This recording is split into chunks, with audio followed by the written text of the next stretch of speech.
The untouchable True School Sports Empire proudly presents something the boxing game's missing. Hey, what's going on? It's your boy BT. I came here to talk some boxing with the thousands of True School Sports subscribers. Yes, live once again, live for the second day in a row. Building that consistency here on True School Sports. You know, it's 11:06 p.m. Eastern Standard Time. I know it's 8:06 out on the West and Pacific Time. So, you know, good to be here. You know, a lot to talk about heading into the new week. There's a lot of topics that I haven't had a chance to touch on, in singular videos. So I want to touch on them here. I got about like 5 or 6 topics, as well as anything else you guys want to talk about. So we'll get to all that. Hopefully you guys are having a great Sunday, and hopefully you guys are getting your minds ready for the week ahead, so you can accomplish what you want to accomplish in life, as am I. But yeah, make sure you guys smash that like button. Definitely subscribe if you're new to the channel. Smash the like button if you're watching on the playback, and definitely if you enjoy the content here, if you mess with what I got going on here on True School Sports, feel free to contribute by super chatting, and or of course, we don't beg, but we make it available. If you don't want to super chat, there's other ways to give as well. But let's listen. Before I get into everything I gotta say, because you got Bob Arum talking about he's going to work with Al Haymon to compete with Saudi. Then you got that going on. You got Terence Crawford discrediting his biggest win and insinuating that Manny Pacquiao was on steroids. You got that going on. You got Canelo Alvarez still trying to justify why he's not fighting Dave Benavidez while he's fighting William Skull and Terence Crawford. You got Bruce Carrington going on a rampage saying that Rafael Espinosa is ducking him. You got Deontay Wilder, fighting on BLK Prime and Wichita, Kansas. So there's all kinds of things going on in boxing right now. But before we get into any of that, let's take some time to acknowledge the fine folks that are already here. Smash the like button and let me know, guys. Let me know, where are you guys watching from? What city, what state, what continent are you guys watching from tonight? Drop that in the comments down below. I want to see how international we are on this broadcast. But shout out to my main man, Lord Zed, with the first comment of the live. He says, "Hey BT, looking forward to this one." Thank you, champion. I'm looking forward to it too. Got him in the building. Got Virtuoso in the building. He says, "Salute BT, salute to Virtuoso." Long time viewer of True School. Good to see Virtuoso in the chat. And we got Rico P, who was here last night. He says, "What's going down, BT?" A lot, man. A lot's going down in our sport. Quite a lot, and I'm going to try to make some sense of it and give you guys the best breakdown of each situation that I possibly can. So we'll just start with this. We'll start with this. You guys feel free to comment. I'll circle back to the comments, but I got 6 talking points, 6 things I gotta run through, and then I'll get to your comments in between, even after my talking points. But first talking point, the main idea of the live is this right here. So Bob Arum, he was obviously Top Rank had a show at the Fountain Blue in Vegas this week, and Bob Arum.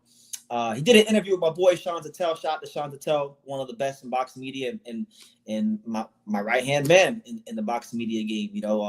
One of the best there is, if not the best, apart from, I think highly of myself, but he's like the top of the top.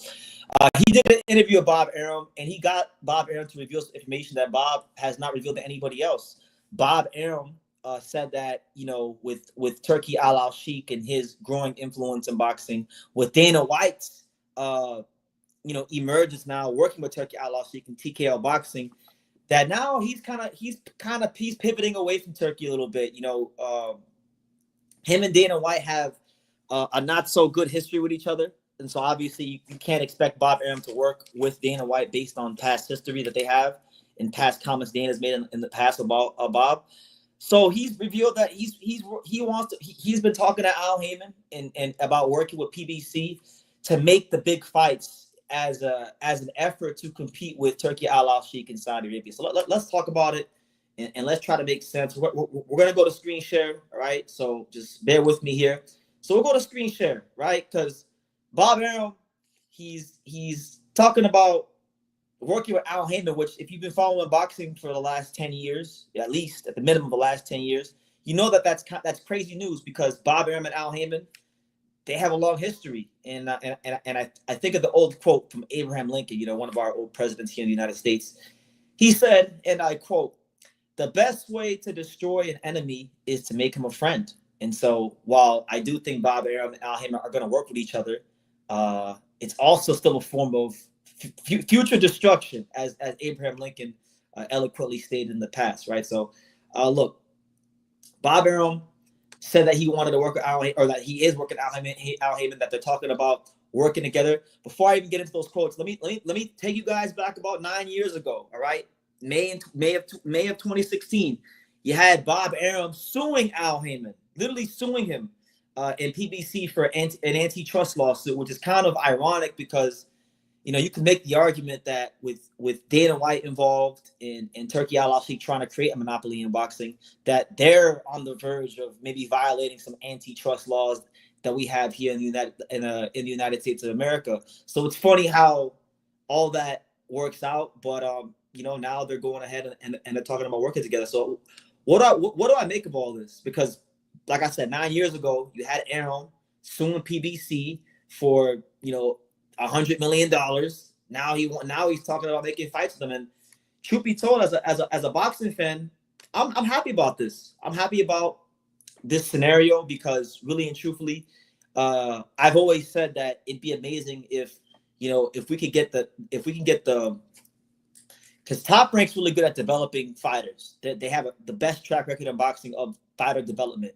If we get the fighter development of Top Rank and then the promotion for big events of PBC and put it together, that would kind of be the perfect boxing promotion company. And I think that's what we might get for a moment in time here with Bob Arum and Al Haymon, if what Arum is saying is true and they are talking about working together. So a lot of things to unpack, a lot of layers to unpack. Now, the reason why I think Bob Arum has pivoted in this direction is because Bob Arum has realized that, okay, look, Dana White's involved now. He doesn't get along with Dana White. You know, Dana White is a guy that, you know, as far back as 2020, this is an article from 2020. Dana White said this. He said, and I quote, this is Dana White referring to Bob Arum. He said, I quote, and I don't mean to curse or have profanity here, but this is what he said verbatim. He stated, I quote, I fucking hate that guy. He then went on by saying, and he's talking about Terence Crawford because, you know, Terence Crawford and Bob Arum had gotten into dispute over money back then. He said, and I quote, pay your fucking fighter what you own. That's your job. Bob Arum is a piece of fucking shit. And this is like one of the many quotes that one of the many things that Dana White has said over the years about Arum, disparaging comments, negative comments that you know don't reflect well upon Bob Arum. So you can't expect Bob Arum to work with Dana White with their history and in all the ways that Dana White has talked down about boxing and the boxing business and the power brokers of boxing. So Bob is pivoting away from Turki because of that. Now, Bob is not going to stop his fighters from fighting on Riyadh season cards. He's still going to allow, you know, Riyadh season and his fighters to take these big money offers in Riyadh season. But he's looking more at trying to create an environment, an ecosystem, so to speak, where fighters don't want to go fight on Riyadh season, where they rather fight on Top Rank at PBC. So, again, I think that's good for the fighters. It's going to I think in a sense, it's really good that, and in this sense, right? In this sense, I have to thank Turki Alalshikh because for years, I remember coming on here all those years, 2017, 2018, 2016, back in the day. I remember coming on YouTube and I used to get very frustrated that we couldn't get certain fights. Like I think about, you know, fights like Gary Russell versus Leo Santa Cruz that didn't happen. All those years that Crawford and Spence didn't happen. In a weird way, as much as I want to criticize Turki Alalshikh, I got to thank Turki Alalshikh because it took Turki Alalshikh and this war chest from Saudi and him bringing Dana White into boxing. It took Turki Alalshikh for Bob Arum and Al Haymon to actually, like, I guess, start talking and doing, like, you know, thinking about doing business together, which should be a learning lesson to promoters and people in life that if you don't do if you don't have integrity and do what you're supposed to do in the first place, eventually you're going to be forced to do what you were supposed to do in the first place. So it's a great thing. It's a great thing, and in that regard, I will thank Turki Alalshikh for that. Now, the big issue here and the thing that I think that Arum and Haymon are going to have to work through, because at this moment in time, on this fine date of March 30th, 11:16 Eastern Standard Time, at this moment in time, you know, Top Rank's in a situation where the ESPN deal is going to expire soon. There's not going to be a Top Rank on ESPN moving forward, right? So they got to find a new network deal. PBC is currently aligned with Amazon Prime. They've only gotten a certain amount of dates. There's been criticisms of Al Haymon not being able to keep his stable busy.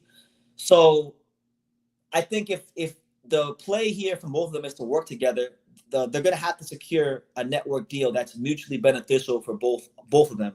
And I'll tell you this: you talk about Bob Arum, who's got a lifetime of experience in the boxing game. You talk about Al Haymon, who's got a lifetime experience, and not just in beyond just boxing, like in the entertainment business. When you put together what these guys have done in their respective careers in promotion, I don't think anybody should put it past Arum or Haymon to have the ability to secure a network deal, especially Al Haymon, right? Because Al Haymon, he's got plenty of contacts from his days in the music industry, beyond boxing. So I have no doubts that if this is truly the play, if they're going to work with each other, that they can secure a network deal. Because maybe PBC will venture away from Amazon Prime. I'm just thinking out loud here. These aren't like facts. I'm just thinking out loud here.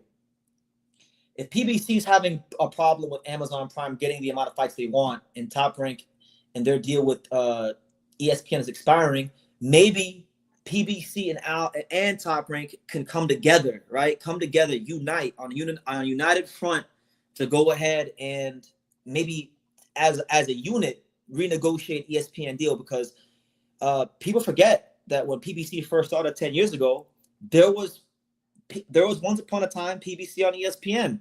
Think about some of the early PBC fights like Danny Garcia versus Paulie Malignaggi. That was PBC on ESPN. So both networks, both promoters, both entities have had a working relationship with ESPN. So I think that could be a really good idea for them to work with each other. So yeah, man, I'm looking forward to seeing how this works out, because as this tweet right here says from Clay Stevenson on Twitter, hell is frozen over. PBC and Top Rank are working with each other. 10 years ago, Arum's trying to sue Al Haymon and put him out of business, and for antitrust laws being violated. Now they're trying to come together against the Saudi Arabian guy who's trying to create a monopoly in boxing. So ain't that crazy? And I guess like Don King's old quote was always correct. Don King used to always say, and he still says to this day, he says that working together works. So, they didn't want to work together then. They're going to have to work together now. So what do you guys make of this? Because the way I see it is if Arum and Haymon are going to work together and collaborate on a consistent basis, not just on like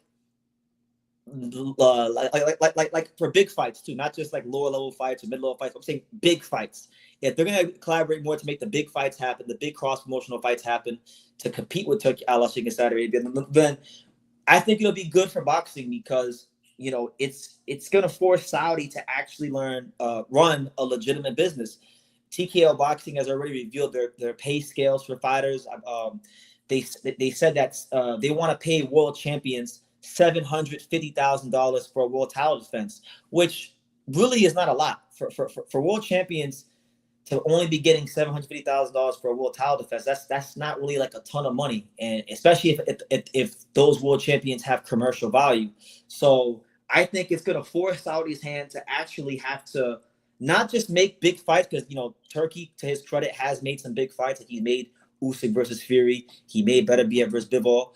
But he's going to even have to raise the bar. He's going to have to make fights that are not just big within the realms of the hardcore boxing community. No, he's going to have to make fights that are big for boxing in the commercial sense, that are beyond the realms of the hardcore boxing community.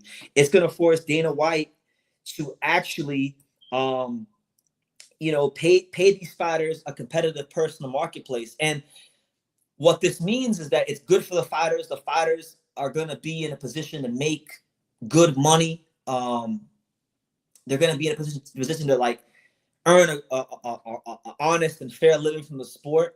And what it should mean is that fans are going to get the fights they want to see, because again, this is how it works in anything. I made this analogy in one of my videos. I'll make the same analogy here.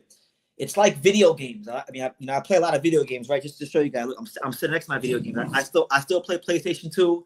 I still play games like NBA Ballers. I still play games like Fight Night 2004. I still play games like FIFA World Cup 2002. I still play games like Oni Musha 2. You know, the Samurai's Destiny. I still play PlayStation 2 from time to time when I have time, right? So video games are really, really good when you have multiple companies putting out a great product, because it forces the other developers, other companies, to put out a great product themselves. And the people that buy video games are the biggest winners in all this, because they get great video games, and the people that make these games are forced to continue to improve the games. Like, look at Madden, right?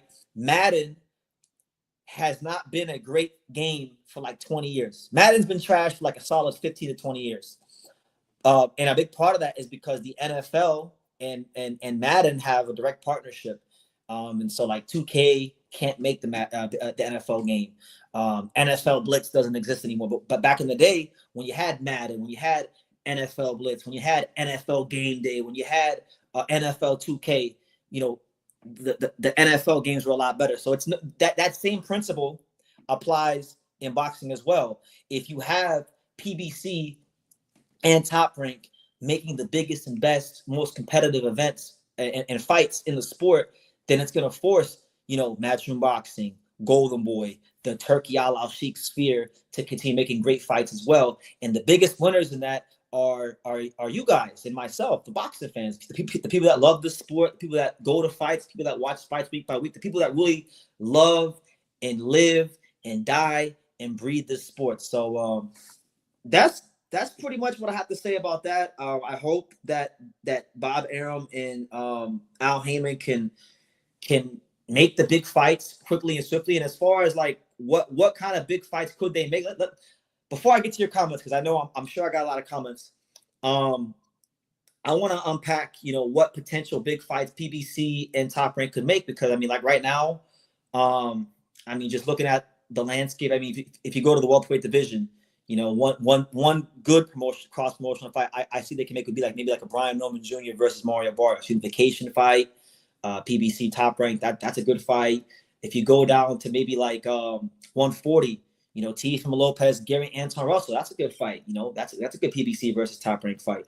You know, one of the biggest PBC Top Rank fights that never happened is Lomachenko versus Tank Davis. And although Lomachenko is older now,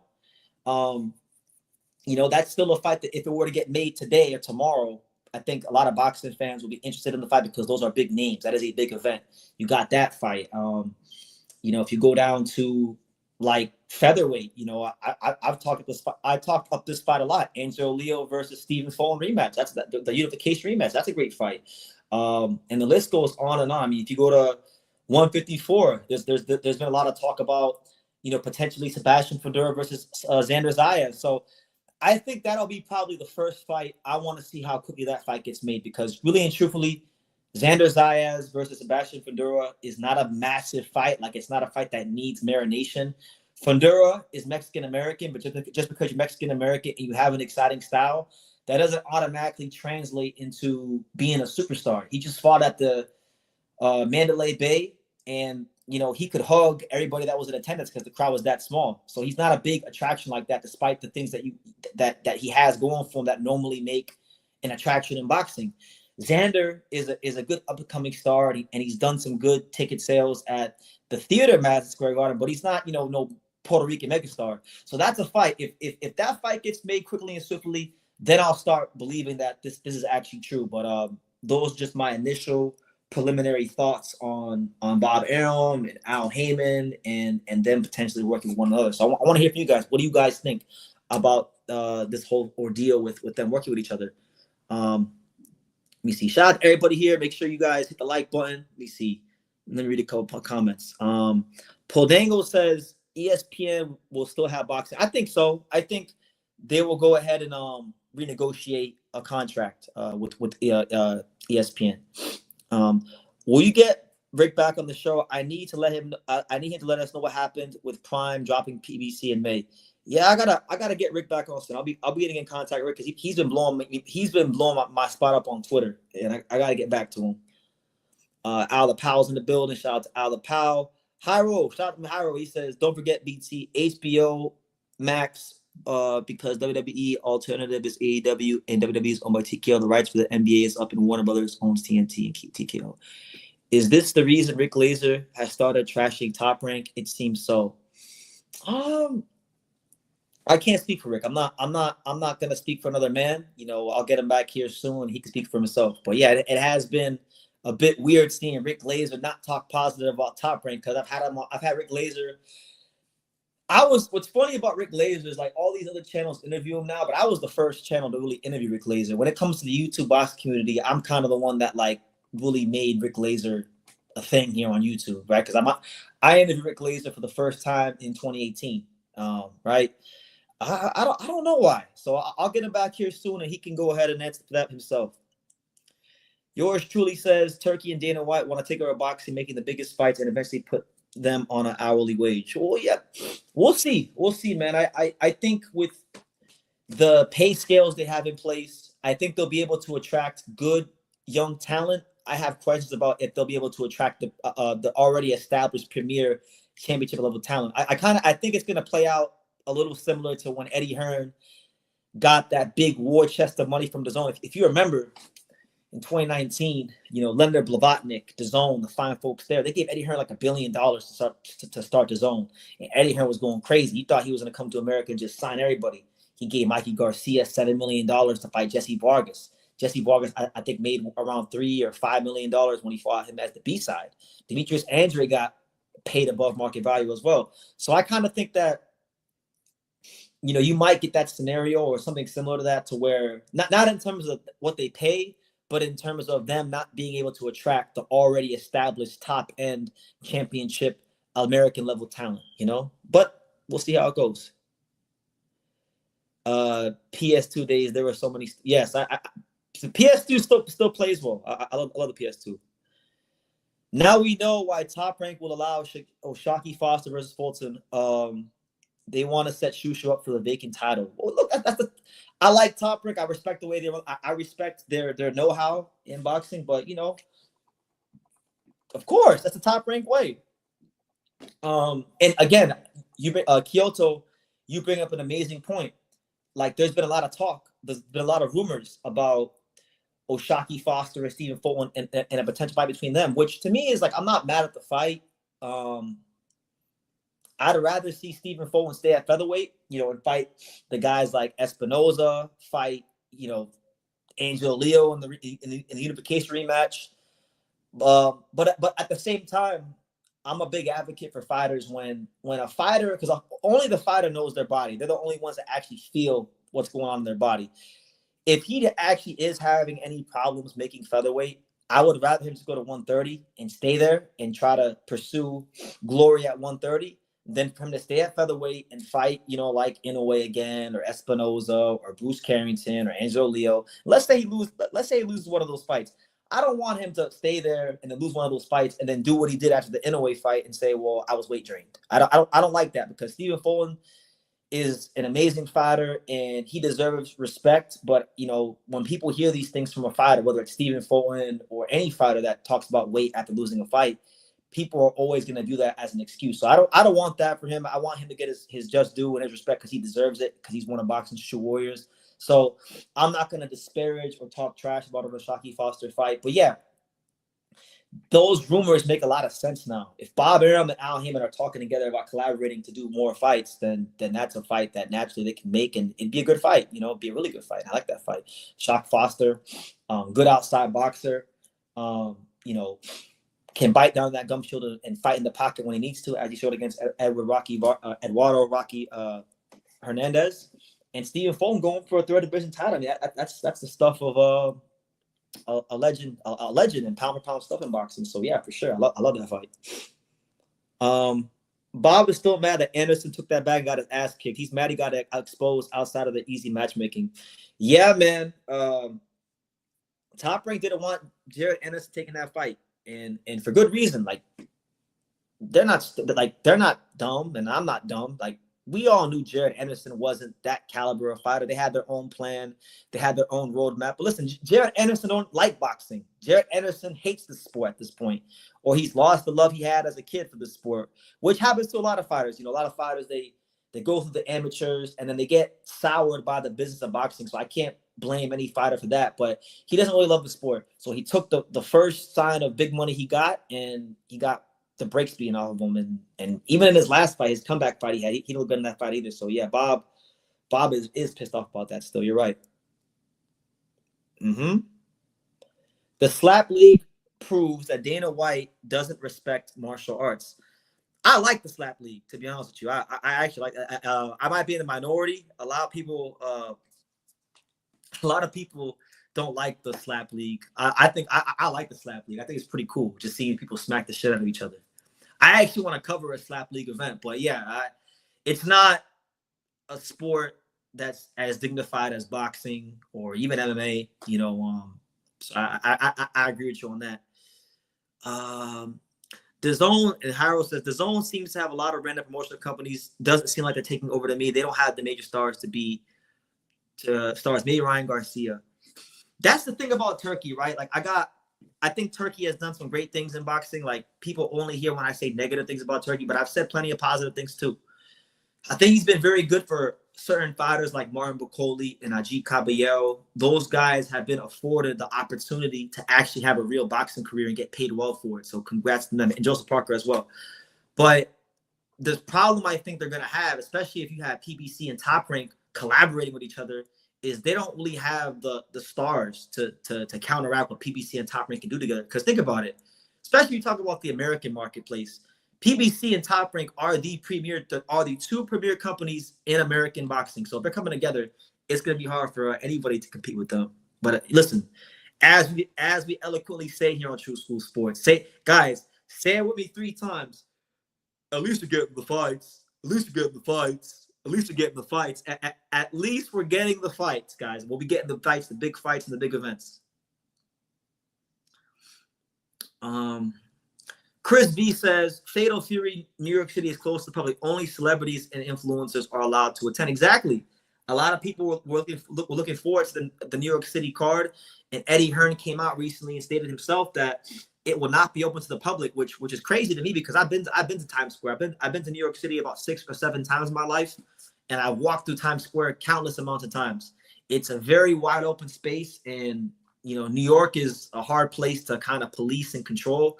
So I'm looking very forward to seeing how they're going to police and control that area, because it's only one of the most congested streets and areas in the whole United States of America. So if they're going to limit it to only, celebrities and influencers, I'm looking forward to seeing how that goes. But that's not good. They should have let it be open to the public. But we'll see how it goes. I don't really have too many criticisms for it. I want to see how it goes. And then my last comment that I will get to before I go ahead and pivot. My man Ralph says, if Al and Arum can get on the same page, this will be great for boxing. It'll be amazing for boxing, and I hope it can happen. What stars do Top Rank have? Naoya Inoue, one of the biggest stars globally in the whole sport of boxing. We can start there. Even though Inoue is, Top Rank has a small piece of him. They're not really the main promoters. Why is there many great managers in boxing, and what are your thoughts in the matchmaking in boxing now? Why is there listen, there's a lot of smart boxing managers in the sport. You got guys like Keith Connolly, Peter Kahn, Mike Altamura, a lot of them. Well, what are my thoughts on matchmaking in boxing? I mean, look, I think there's some fighters that get really soft matchmaking, and I think there's fighters that get really aggressive matchmaking. Normally, if promoters and managers really believe in their fighter, they'll get extra aggressive with the matchmaking. So an example of this that I could use from like Japanese boxing would be Aoi Yokoyama, who just won the OBPF title in his 3rd pro fight, and is probably going to win the world title by his 4th or his 5th fight. Like, they believe in that kid. That kid is going places. Jared Anderson is an example of promoters and managers not really believing in the talent they have and bringing them along very slowly. So every fighter has their own path. Every fighter has their own path. Every fighter has their own journey in boxing. in a way as a star in America? We'll find out. We'll find out in on May 4th when he fights at the T-Mobile Arena. So far from what I heard, tickets are selling pretty well out there in Vegas. So we'll see. We'll see if he is. But Top Rank. If you talk about the last 30 years of boxing, you tell me the biggest stars in boxing over the last 30 years. Where did they come from? De La Hoya, Mayweather, Pacquiao, all these guys. Even now, like Terence Crawford, sure, he became a big star when he fought Spence, but the company that built him was who? Top Rank. So even now, Top Rank still having their effect on boxing. But listen, that's enough about Turki and Al Haymon. If you guys got Arum, if you guys get any further questions on that, you guys can feel free to chime in or super chat. But I'm gonna switch gears because I got quite a lot to talk about. I still got like 5 more things I want to run through. So make sure you guys smash that like button. We're here. It's your boy BT. The next thing I want to talk about, guys, because a lot of people have asked me about this. A lot of people have asked for my thoughts and my opinions on this. Terence Crawford. He's getting ready for his big fight with Canelo Alvarez, presumably in September. Venue to be determined. They're saying Raider Stadium, but who knows, right? That hasn't been revealed yet. But a lot of people are presuming and assuming that it will be the Allegiant Stadium in Vegas, which would be an amazing venue, right? Amazing spectacle. But he was on a podcast recently with Kamaru Usman and Henry Cejudo. And he was asked some questions about, his arch nemesis Errol Spence, and I wanted to unpack some of his quotes because I got some things to say about this. Where is it? So he was asked, Crawford was asked about Errol Spence and if he thinks that Errol Spence is a Hall of Famer. Now, it is worth noting, and I will be fair to Crawford. Hold on, let me get some water.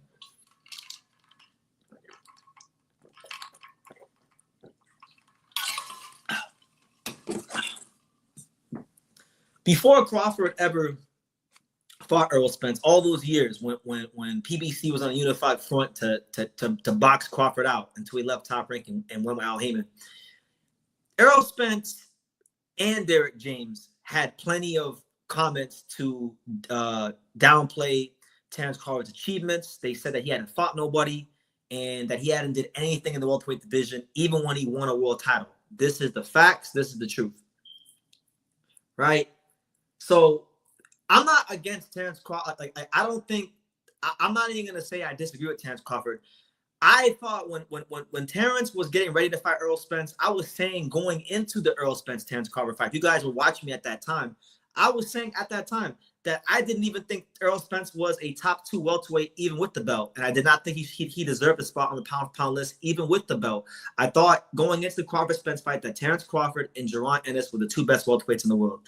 A lot of people didn't agree with that, but who cares what they didn't agree with that? I picked the fight correctly down to the round. So people can't tell me nothing about no Terence Crawford or Errol Spence. That being said, even though I agree with him, because I don't think Errol Spence is a Hall of Famer. There's plenty of fighters that aren't in the Hall of Fame that are welterweights that I think have a stronger case than Errol. Marlon Starling is not in the Hall of Fame. Simon Brown is not in the Hall of Fame. These guys did more than Errol Spence. They beat better fighters than Errol Spence. They're not in the Hall of Fame. So if they're not in the Hall of Fame, Errol Spence damn sure should not be in the Hall of Fame, in my opinion. But it's not in good taste for Terence Crawford himself to downplay Errol Spence Jr. Why? Because in terms of name value, in terms of prestige, in terms of accomplishments, Errol Spence is the biggest name on his resume. That's the truth. He's only become a big star in boxing because of the Errol Spence fight. He's only gotten the Canelo fight because he beat Errol Spence. Without these things, he would just still be that fighter that was on Top Rank, getting underpaid, that was, high on the pound-for-pound list. And that's what it is. All these things he has now, Turki Alalshikh paying him, the Canelo fight, bigger stardom, being on these bigger platforms now. These things don't happen if he doesn't fight Errol Spence, and that's a fact. But let me go ahead and read you guys what Terence Crawford said word for word. He stated the following, and I quote, "Right now, no. How? Errol Spence only fought in one division. You know, he unified the title but wasn't undisputed. They already called him a weight bully. He beat Kell Brook coming off of an eye injury. If he makes it to the Hall of Fame with the accolades, if he makes it to the Hall of Fame with the accolades that he didn't got right now, and he said he's not hating on him, right? So, a couple things to push back on with Crawford. He said that Errol Spence can't be in the Hall of Fame because he only fought in one weight class. Now, again, I don't think Errol Spence is a Hall of Famer. I actually think Errol Spence is kind of overrated. But I think Terence Crawford has also become, in the recent years, a little overrated. And Crawford is one of my favorite fighters, but he's become a little overrated. All right? Errol Spence fought in one weight class, but guess what? So did Marvin Hagler fought in one weight class. Marvin Hagler is an all-time great. He's in the Hall of Fame. Gennady Golovkin, he fought in one weight class. He's not inducted into the Hall of Fame yet, but when the time comes to get inducted, he will go into the Hall of Fame. He has one of the highest knockout ratios in the history of the middleweight division, one of the most glorious divisions in boxing, right? So for Crawford to use the fact that, you know, Spence only fought one weight class as an argument as to why he's not a Hall of Famer, that's bogus, because plenty of the greatest fighters in history only fought in one weight class and were damn good and were all-time greats and made a lot of history fighting in one weight class, right? So that's a bogus point. As far as you know, he used the Kell Brook fight, and he's saying that he beat Kell Brook coming off an eye injury, which I agree with. Anyone who knows me knows that, you know, Kell Brook out of all these welterweights is actually my favorite welterweight.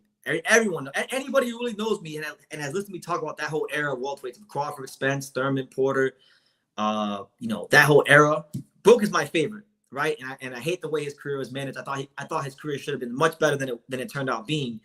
But I always said that Kell Brook, you know, he was coming off the Golovkin fight with an eye injury. But Crawford can't use that against Spence because he fought Brook when Brook was in an even more compromised position. Brook was years removed from the eye injury. Granted, he had picked up some wins and was on a winning streak going into the Crawford fight. Spence fought him coming off of the biggest loss of his career, but still, he hadn't made welterweight in years. He hadn't fought or beat anybody at the top level in years, and that didn't stop Terence from fighting him. So you cherry picked Kell Brook yourself, right? So it's not a good look for Crawford, because if Errol Spence isn't Hall of Famer, what you're essentially saying is that Errol Spence ain't really shit. And if Errol Spence really ain't shit and he's nobody and he's not a Hall of Famer and you want to downplay him, you're downplaying yourself. Terence Crawford is downplaying himself. And it's not a good look, man. You won. Everything you said you were gonna do, you did it. Like, and I even, you know, I celebrated because I was right all those years and I was sticking up for Terence Crawford. But like, it gets to a point when you win the fight and you prove what you needed to prove. You tip your cap to Errol for giving you the fight, you know, and you just and if anything, see, like, this is one thing I like about Floyd Mayweather, right? Floyd, for all the things people say negative about Floyd, you've never heard, like, you don't hear Floyd Mayweather downplay the guys that he beat, because Floyd is not, like, he's not dumb. He knows that if Floyd Mayweather were to come out here and downplay Manny Pacquiao or downplay Shane Mosley or downplay Oscar De La Hoya, he's downplaying himself. So what do you hear? What do you hear Floyd Mayweather say about all these fighters he beat? You hear things like, he's a hell of a fighter, he's a solid competitor, he's a good young champion. In Pacquiao's case, he said, like, in the years after he beat Pacquiao, he said, I see why Pacquiao got to where he got to when I got in the ring with him, you know, the angles he takes. So, you know, it's just in my opinion, even though I agree with a lot of what Terence is saying, I'm not even saying he's wrong, but for him to say that when it's the biggest name on his resume, it's in poor taste, and it makes him look like not bad, and it makes him look bitter. Honestly, it makes him look a little bitter, you know, because he's downplaying himself. So that's that with Spence. As far as what else he said on that podcast, I mean, that wasn't the only thing he said, right? Now, I'm going to push back as well on this. Terence Crawford stated that, you know, he pretty much insinuated that Manny Pacquiao was on steroids, right? Because he went on this podcast and he said, and I quote, when Floyd Mayweather made it a point for Manny to do the blood test, he didn't want to do the blood test. But then when he did do the blood test, he hasn't had a knockout since. Now, again, I'm not even going to say that I disagree with some of these things Terence Crawford is saying. There was a lot of points you could make about Manny and the drug testing, Floyd weaponizing the drug testing. Whether you're pro Manny or pro Floyd, there's plenty of points you can make on both sides, right? But my gripe here with this comment from Terence is you can't really talk about guys being on steroids or guys, not doing certain blood tests when you're backed by Victor Conte. Like, that's just the truth. Victor Conte, growing up as a kid, I was a big baseball fan. I'm still a big baseball fan. Shout out to the Marlins, 3-1 right now. But I remember as a kid seeing the guys like Rafael Palmeiro, Barry Bonds, Mark McGwire, Sammy Sosa. They all got caught up in the Balco scandal. Victor Conte is not a squeaky clean guy, right? So any fighter, even the ones I like, any fighter who has been associated with Victor Conte or is still associated with Victor Conte, they really shouldn't be pointing the fingers at fighters for being drug cheats or not being clean athletes, because just because you have a guy that can, give you substances or certain things to put in your body to beat these tests, because he's like a master chemist. Victor Conte can literally conjure up substances that can beat these damn tests, because this is what he does, right? This is what he does.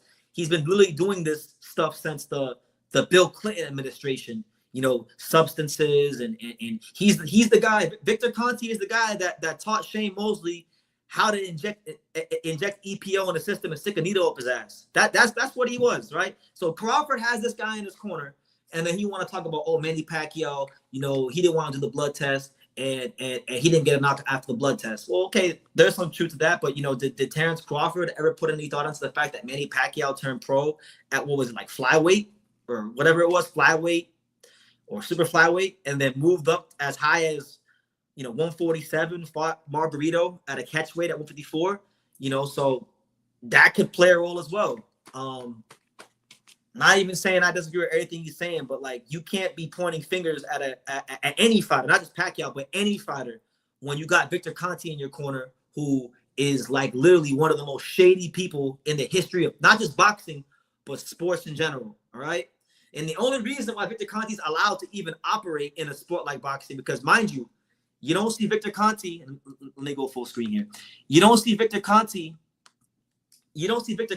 in the NBA, right? Because the NBA is a multi-billion-dollar conglomerate. They can't afford to have a guy of Victor Conte's past associated with basketball and ruin the image of the league. You don't see Victor Conte involved in the NHL because of the same reasons. You don't see Victor Conte still involved in baseball because he already destroyed the reputation of baseball, and baseball hasn't been as popular since.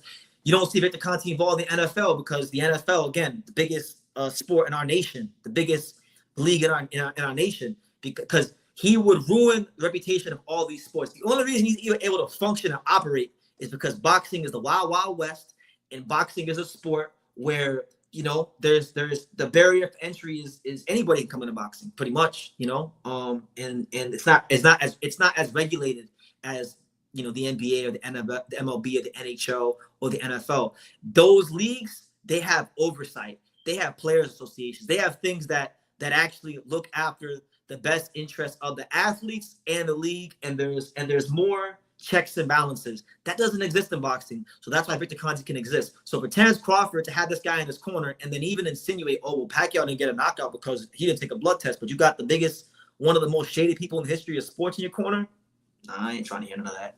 You can take that stuff somewhere else. So listen, I spoke my piece on that. Let me go ahead and get these comments because there's a lot to say. There's a hell of a lot to say. He didn't beat Spence by decision. He demolished him. That's why he thinks what he thinks about Spence. And he remembers what the motherfucker said about him. Listen, I'm not knocking him for it. But I mean, at some point, put it behind you. Like, you beat the guy.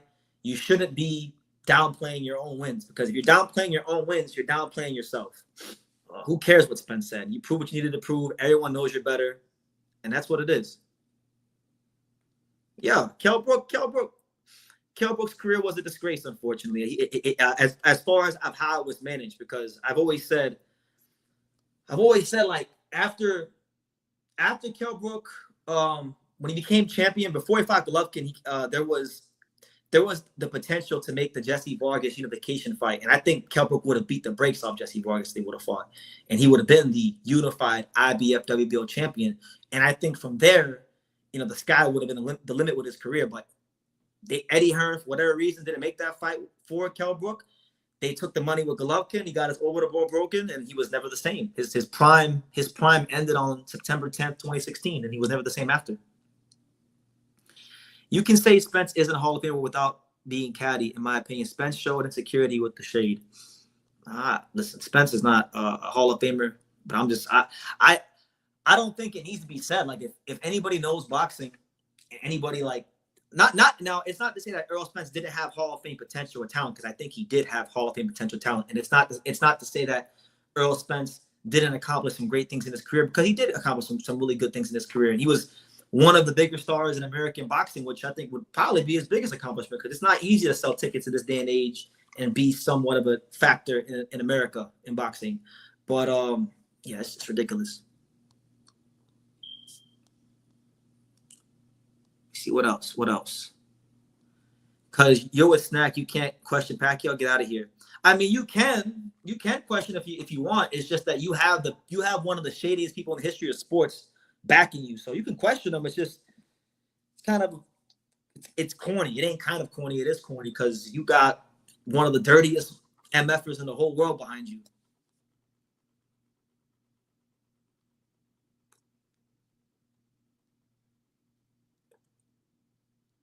Let me see what else. Shout out to everybody here. BT, steroids wasn't illegal at MLB at that time. They didn't really have real drug testing. They didn't have real drug testing back then. MLB's drug testing back in the 90s was kind of on par with NBA drug testing today. NBA probably has the softest drug testing in all the sports. Honestly, how the hell is the NBA the only sport that, and I don't want to get off topic, but how the hell is the NBA the only sport that hasn't had a major superstar test positive for PEDs?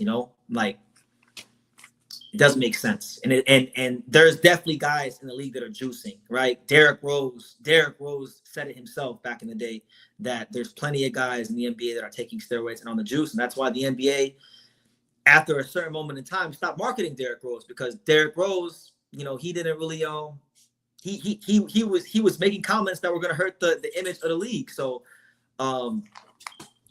yeah, I just think that I don't know, man. I don't like the way it looks for Terence Crawford with the whole Spence thing. Look, he has his right to feel how he wants to feel. I'm not saying that he doesn't have a right to feel how he feels. I'm just saying it don't look good, because Errol Spence is the biggest name on your resume. You beat the hell out of him. You're downplaying him, and you have Victor Conte in your corner, who is literally the guy who taught Shane Mosley how to stick EPO in his ass. That's the facts. So, it is what it is. Yes. Barry Bonds got a reputation destroyed by Victor Conte, so much so to the point where Barry Bonds can't even get in the Hall of Fame. Barry Bonds is the greatest baseball player that I've seen in my lifetime, hands down. It's not even close. Not even close. Barry Bonds, not just the best baseball player I've seen in my lifetime, but he's also one of the best athletes in any sport I've seen in my lifetime. And he can't even get in the Hall of Fame when he should have been in the Hall of Fame on the first ballot, but he can't get there. Why? Because Victor Conte. And that's the guy that Crawford's got. That Crawford and plenty of fighters in boxing have a lot of guys that have behind them. Derrick Rose blew out his knee. Stop with the PED narrative of Rose. I'm not saying Derrick Rose is on PEDs. I never said Derrick Rose on PEDs.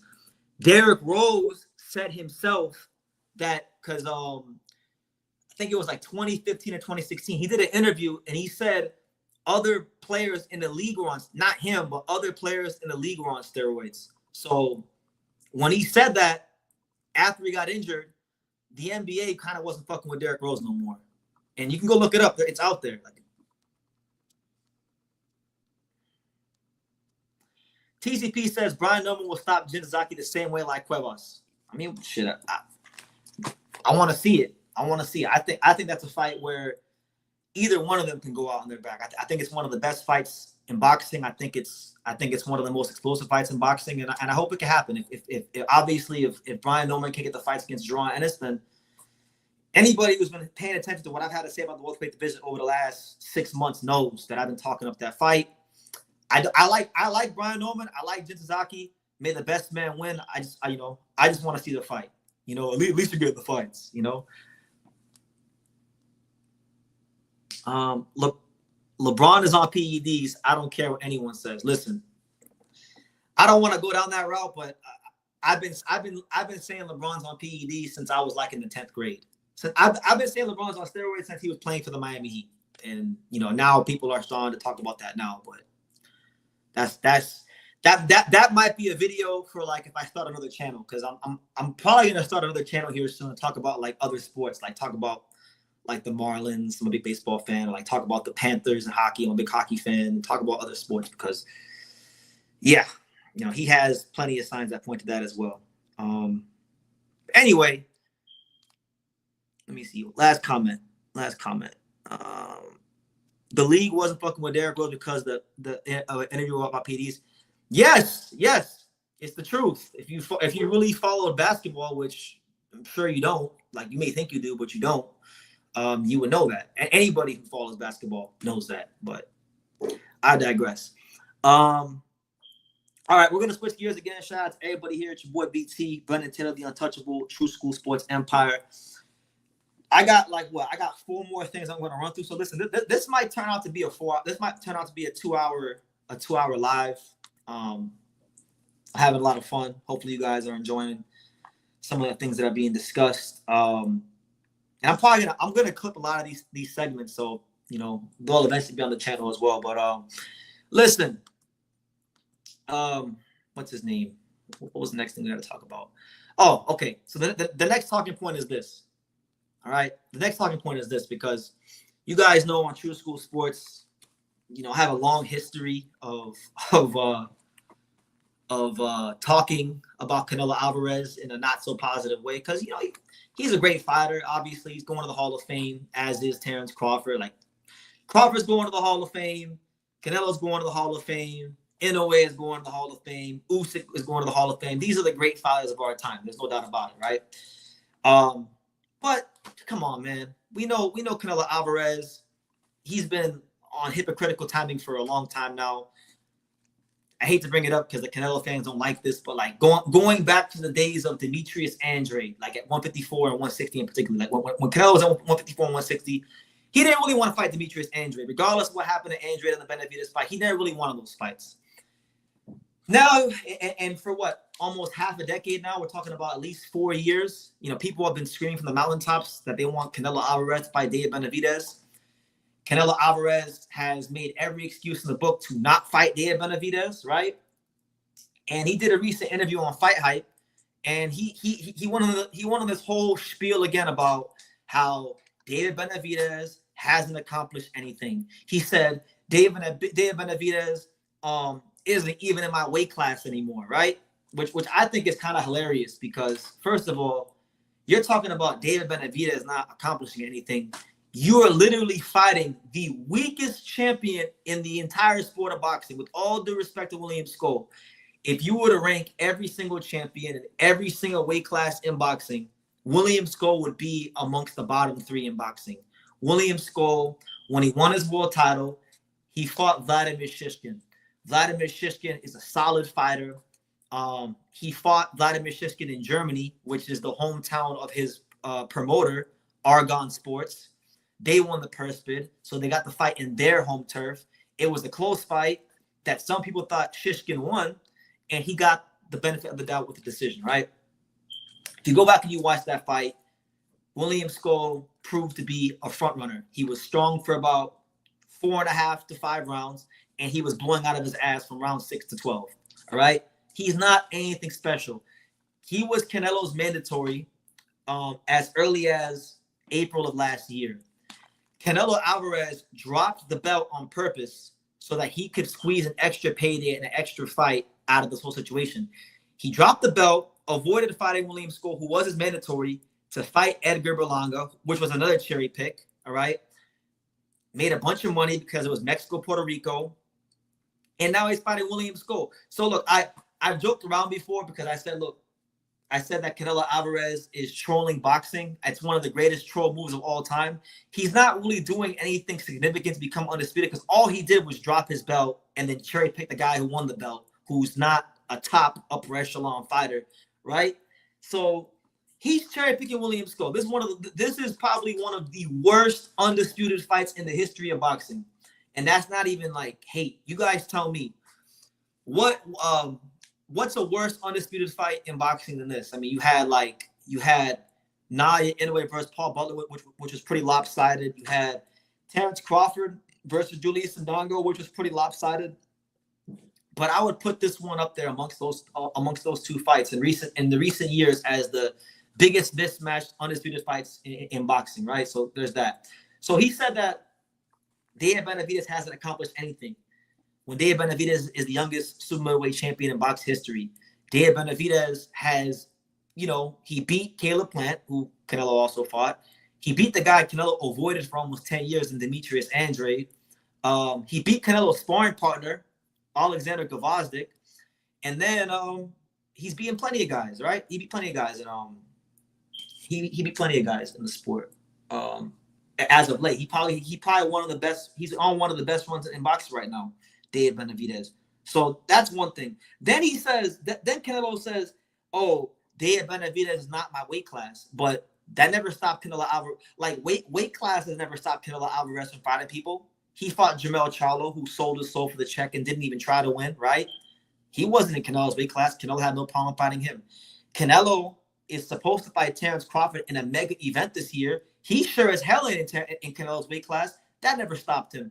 So you look at these excuses. You look at these bullshit remarks from Canelo. You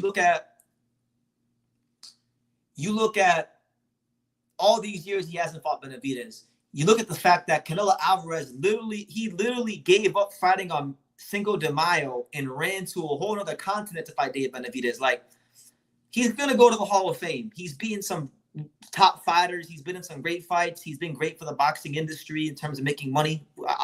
I can acknowledge all those things. But I'll also be balanced in my view and say, if he never fights Deiya Benavidez, I don't care how great you think he is. I don't care how much money he made. I don't care, anything you think good about Canelo. I don't care what you say. It's going to be a blemish on his resume because this is a fighter that was amongst one of the top fighters in and around his weights for not just 1 year, not just 2 years, not just 3 years, not just 4 years. And you make every excuse in the world to not fight him, to not even try to make the fight happen with him, right? Then you say he's not in your weight class, but then you fighting guys from 154, 147. You fighting these front running Cubans that never really, like, with all respect to William Sco, congrats on becoming a champion, but he never really beat anybody that was an A-level fighter, and he's never fought on a level like this. It's a massive cherry pick. In fact, you know what? Let's look it up. Since Canelo was fighting such an amazing fighter, William Sco, right? Let's check the odds for the fight. Since Canelo Alvarez always fights the best, right? Let's check the odds for the fights. Let's not be haters, because I know when I clip this video and I clip this segment, the Canelo fans that only show up here when I have anything, bad to say about Canelo, they say, "Oh, this guy's a Canelo hater," right? So as an internationally known, world known Canelo hater, let's look at the odds, because they say men lie, they say men lie, they say women lie, but they say numbers don't. So look, as of right now, William Sco, I'm gonna highlight it for you guys. William Sco is a plus 1360, a plus 1,360, which means he's damn near a 14-1 underdog. Canelo Alvarez out here fighting 14-1 underdog. He's a minus 3,000. You can't even make no money betting on Canelo Alvarez for this fight. He's a minus 3,000. And for those of you guys that don't know betting in layman's terms, you have to bet $3,000 to win $100 off Canelo Alvarez in that fight. If you bet $100 on William Sco when he wins, you would get $1,360 back for every $100 you bet. So what the odds makers are telling us, not me, not True School, not BT, but the odds makers, Vegas, they're telling you guys that Canelo Alvarez is cherry picking. It's a damn near 14-1.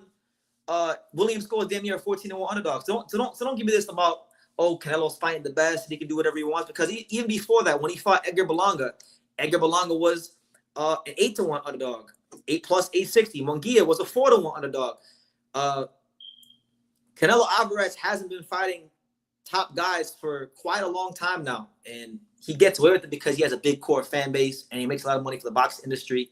But yeah, like if there was ever a fight that he should make, it's the Dave Benavidez fight. But you know, it's his prerogative.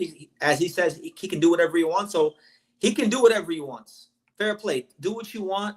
Enjoy your money. You know, you're gonna go to the Hall of Fame one day. There's no refuting or disputing that. But just because you can do whatever you want, it doesn't mean you're free from criticism. It doesn't mean you're above criticism, because no fighter is above criticism. No fighter is exempt from having their resume or like what they're doing in their career criticized, right? Not Canelo, not Crawford, not Usyk, not Inoue, not Tyson Fury. Nobody. Everyone can get, like, everyone and anything can get criticized. So yeah, Canelo Alvarez just being a straight hypocrite. So I'll leave it at that. Let me go ahead and read some comments. JK13, shout out to him. He's a longtime viewer of the channel. He says, "What's up, Naya Inoue hater? Just because you're friends with Angelo Leo?" Well, I think that's a bit inaccurate. I wouldn't say. First of all, I don't hate the monster. Naya Inoue is one of my favorite fighters. Naya Inoue is such a great fighter that I've covered him for almost 10 years here on True School Sports. And I just think that I think Angelo's style matches up very well with Inoue. That's not hating. I have my opinions. I'm entitled to that. You know, you guys are entitled to have your opinions, right? We're all here to have our opinions in boxing. But I wouldn't say it's just because he's my friend. It's because I've been in the gym with him for years. I know what kind of fighter he is. And you guys are going to see. You guys are going to see. So you keep running your mouth. You keep thinking what you want to think. And I'll be right here to tell you I told you so. Hopefully, Inoue just keeps winning, because it would be a shame if he fought Merjan Akhmadaliev or Ramon Cardenas and anything happened to him. So you better just make sure he keeps winning. And God willing, he keeps winning. God willing, Angelo keeps winning. And I think the fans will be in for a great fight. But great to see you, JK. And shout out to Naya Inoue, and shout out to Angelo Leo. Right? People can't handle facts about Cinnamon when he does this to himself. That's what I'm saying. Like, I don't want to sit here and talk about, like, I really, like, you guys think I get enjoyment out of talking bad about fighters. I don't want to talk bad about fighters, but if I gotta tell the truth and it's not positive, then I'm gonna say what needs to be said. I don't give a damn. You know, nobody controls True School. MEZBX says, you can't fuck me when it comes to basketball knowledge. Apparently, you don't know as much about basketball as you think. If you don't know about Derrick Rose talking about other players being on PEDs, then you don't know what you think you know about basketball. So just keep it boxing, because you definitely don't know about basketball. The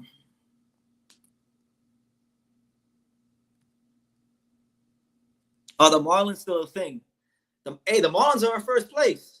The Marlins are in first place right now. They're 3-1, man. Leave the Marlins alone. It won't last very long, but leave the Marlins alone. Do you think Danny Garcia did enough at 140 to get in the Hall of Fame? No. He had a very good run at 140. But again, like, there's a lot of fighters in boxing that rested on their laurels. I don't think Danny Garcia is a Hall of Fame fighter. I think he had a Hall of Fame run at one weight class, but he didn't sustain it. When he got to 47, you know, he had a competitive fight with Keith Thurman, but he lost. He lost to Sean Porter, and he wasn't really able to recapture the form at 47 that he had at 40. But he was a very good fighter in his prime. I think so.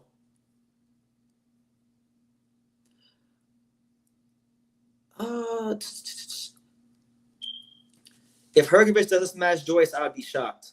I hope he does, man. Because I don't want to have to come back on here again if he don't beat Joyce. I got to come back on here again and say he got exposed. Because really, he should beat Joyce. He should beat Joyce because Joyce is compromised. Joyce is not what he like. You know, he's taking some damage. He's up there in age. I think for sure. I think Hrgovic should be beating Joyce for sure. But we'll see, man. When Leo and Inoue fight, will you put some money on? When Angelo fights Inoue, I'm gonna put like at least $1,000 straight up. When Angelo fights Inoue, I'm putting $1,000 on it. I'll post a betting slip. That's how confident I am that Inoue isn't gonna be Angelo. Straight up. And I don't even bet. You guys know I'm not no betting man. I don't come on here. I don't bet on boxing. I don't do none of that stuff because I really feel like betting, if you bet enough on boxing or any sport, betting can become very addicting. And so I have this fear because when I have a very addictive personality. When I get into certain things, whether it's boxing or any other things, I go all the way. That's why I never did any drugs, because if I started doing drugs, I would do the hardest ones. Straight up. If I were to ever do drugs, I would do the hardest ones.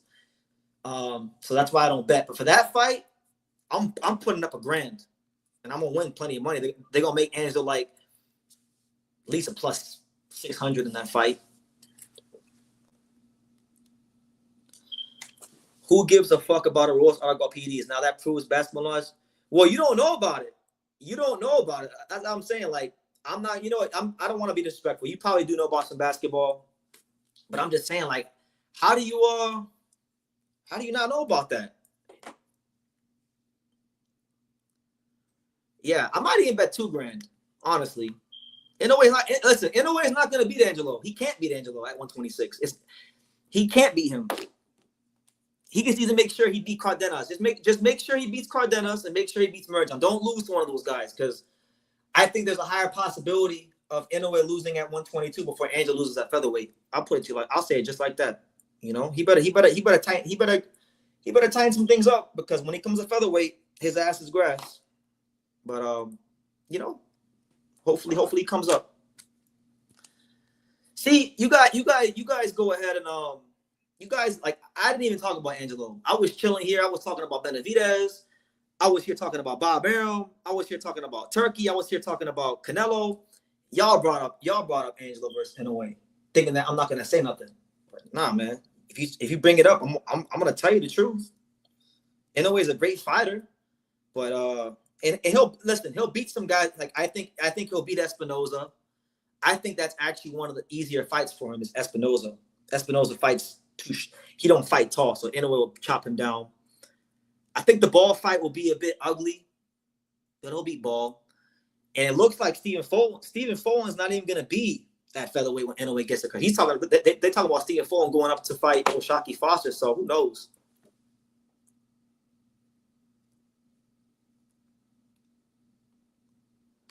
I respect your confidence, not a grant. Just like 300, it'll pay good already. Listen, man, we go big, we go home. If I'm gonna bet, listen. If I'm gonna bet, I'm gonna bet something for real. I'm gonna bet some real money, not no damn.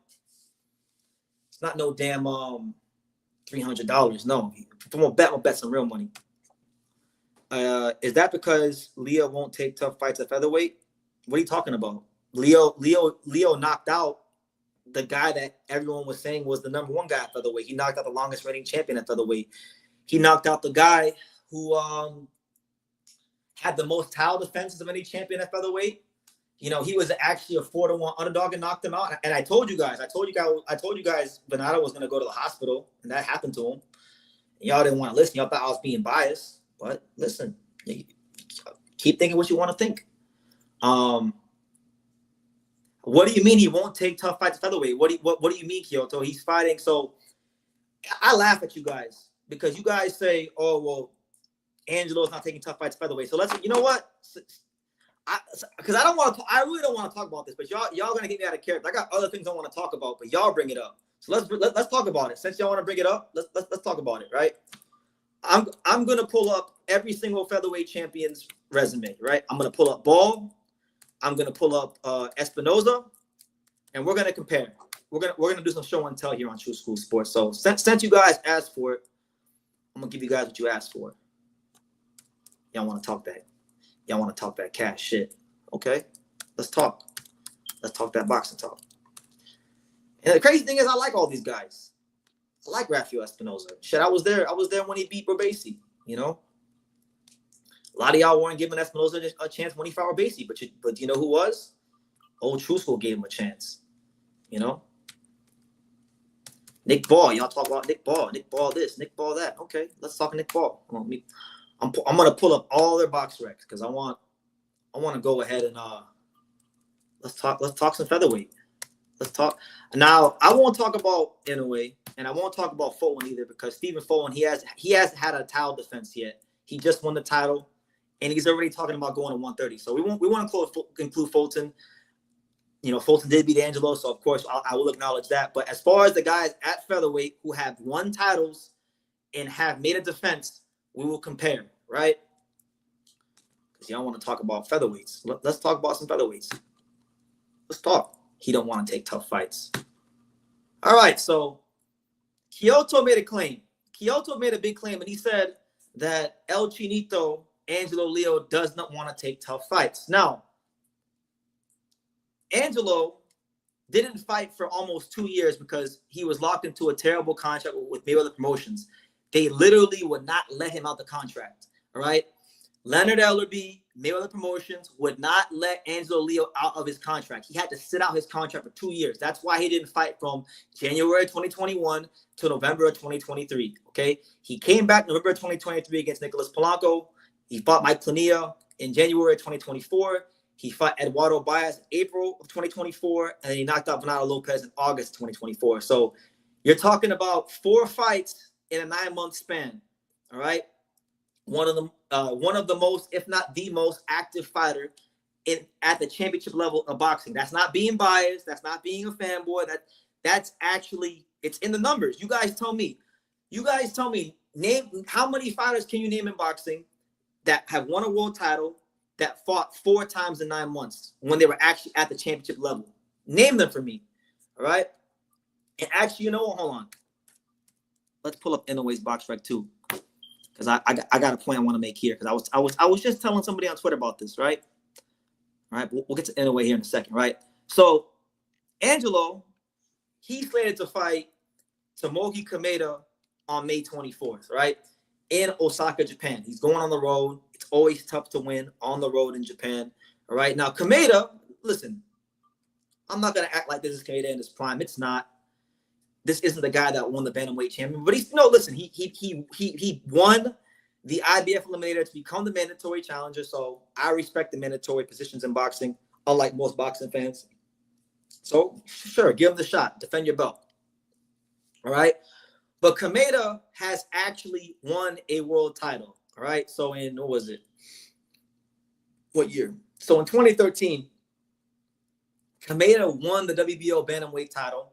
And he defended it, was it 3 times? He defended it 3 times before he lost to Jay McDowell. So he's fighting, Angelo in his first fight is fighting a world champion after he just knocked out the guy who many people regarded as the #1 featherweight at the time he fought him, who had defended the belt as well as three times, right? So there's that, right? So he's been fighting good competition. I'm not going to sit here and say like they're all A-level fighters because, you know, Lopez and Kameda, they're good fighters, but they're not A-plus fighters, right? Espinoza, now to his credit, he fought Obasi Ramirez, top fighter, world champion, gold medalist. Some people thought that he was the best guy in the division, right? There was talks about him and Venado unifying before any of these guys got in the weight class. All right, but honestly, just being objective here, who has Espinoza fought besides Obasi Ramirez? That's a great win, but he fought Sergio Trino Sanchez, whose claim to fame, right? Because I want to show you guys. You want to talk that featherweight shit. Sergio Trino Sanchez, his claim to fame before he fought Rafael Espinoza was fighting Mauricio Bronco Lara in 2018. And if you watch that fight, which I did, Sergio Trino Sanchez quit in the corner in 2 rounds of that fight against Bronco Lara. That's who Espinoza fought against before he fought Obasi in the rematch and made him quit, right? So he's got 2 great wins against Obasi. I won't take that from him. Those are great wins. But Obasi, that's all he's fought, right? And in his next fight, he's fighting Edward Vasquez. And Edward Vasquez is a good fighter. I won't take anything from him as a good fighter. But Edward Vasquez's best weight is at 130. You know, Vasquez's claim to fame was that, you know, he fought Joe Cordina to a close decision and lost. He fought Raymond Floyd to a close decision, and a lot of people thought he got robbed. But Vasquez has never gotten over the hump in any of these big fights at 130. He's not a big puncher at 130, and he's being drained to featherweight to fight Espinoza. So that in an attempt that maybe if Espinoza gets a knockout, that will drum up interest for a future Inoue fight. So Espinoza's resume is not as good as Angelo's. It's not. And he's fighting a guy that's going to be drained at featherweight in his next fight. That's not hating. That's the truth. And that guy is not a big puncher. So that's Espinoza. Nick Ball, who I also like, he's a good fighter. All these guys are good. If you become a world champion in boxing, it's not a coincidence. You're good. You know? But Nick Ball, again, good fighter. He beat Raymond Ford, who beat my boy Komatov, right? And that was a really good win. Raymond Ford, skillful fighter, southpaw, can fight in the pocket. But it's a known fact. It's a known fact because when he beat Komatov, the night of that fight, when he was in the ring, Ford was saying after the Komatov fight, the night of that fight, that he was weight drained. And he took this fight in Saudi because they offered him a fight that he couldn't refuse. And this fight ended in a split decision. So there was a lot of disputes that Ford won the fight, that Nick Ball didn't deserve the decision, right? And in the two fights since he fought Raymond Ford, he fought Ronnie Rios, who is not even a featherweight. He was a blown-up featherweight, right? And he fought TJ Doheny, who is not a featherweight either. He's a blown-up featherweight. So Ball hasn't even fought an actual featherweight since he won the featherweight title because they're trying to keep him busy and they're trying to keep him ready for the Inoue fight. That's the play from Frank Warren. So one guy is draining a guy from 130 to defend his belt against, right? And the other guy is not even fighting featherweights or guys that have accomplished anything in the actual weight class. But meanwhile, the guy that actually knocks out the longest reigning champion in the division, who's knocking everybody out, who plenty of people regarded as the number one featherweight, who he was a 4-1 underdog against. Y'all want to downplay that win. Then Andy's going on the road to fight a former world champion, right? You can't compare these guys' resume to Angelo. And then, right, obviously, Naoya Inoue is a great fighter. He's one of my favorite fighters. Inoue's resume is much better than Angelo's. There's no doubt about that. But in terms of activity, right? People always talk about how Naoya Inoue is such an active fighter, which he is. He fights often. He fights a lot. Ohashi Promotions, Mr. Honda, Bob Arum, and all of his handlers do an amazing job of keeping Inoue busy in his fights, as far as, when he's fighting. So I mentioned from November of 2023 that Angelo, look, so before I get to Inoue, look, I'll show you guys again. November of 2023, Angelo comes off the layoff after he gets out of the Mayweather contract. He fights Nicholas Polanco on Pro Box. So from November of 2023 to May of 2025, that's 16 months. So in a 16-month span, Angelo Leo has fought 5 times. 1, 2, 3, 4, 5. Right? 5 times in a 16-month span. Remember that number. Now, Inoue fought the month after Angelo when he fought Marlon Tapales in December, right? So Inoue has fought 1, 2, 3, 4, and then he's fighting Cardenas on May 4th. He's fought 5 times in a 15-month span. So Inoue is a pound-for-pound fighter. Inoue is a Hall of Famer. He's the guy to beat. Everyone wants to fight him. He's the money guy. We get all these things. But in terms of activity, if we're comparing Ball, if we're comparing Espinoza, if we're comparing Angelo Leo, the guys who have won featherweight titles and or are about to make a title defense, Angelo Leo is the only fighter who has actually been as active as Inoue. So I don't want to hear about, he doesn't want to fight anybody. No, they don't want to fight him. And you know what? While we're talking featherweight, because this actually, while we're talking featherweight, this is actually the perfect segue to one of my other talking points. All right. Bruce Carrington, right? Since y'all want to talk about featherweight, let's talk some Shushu Carrington, because Shushu Carrington, he went ahead and he fought Enrique Vivas last night, and he looked like $1,000,000. He looked great. He did what he needed to do against Enrique Vivas, who's a tough, come forward, high volume punching Mexican fighter.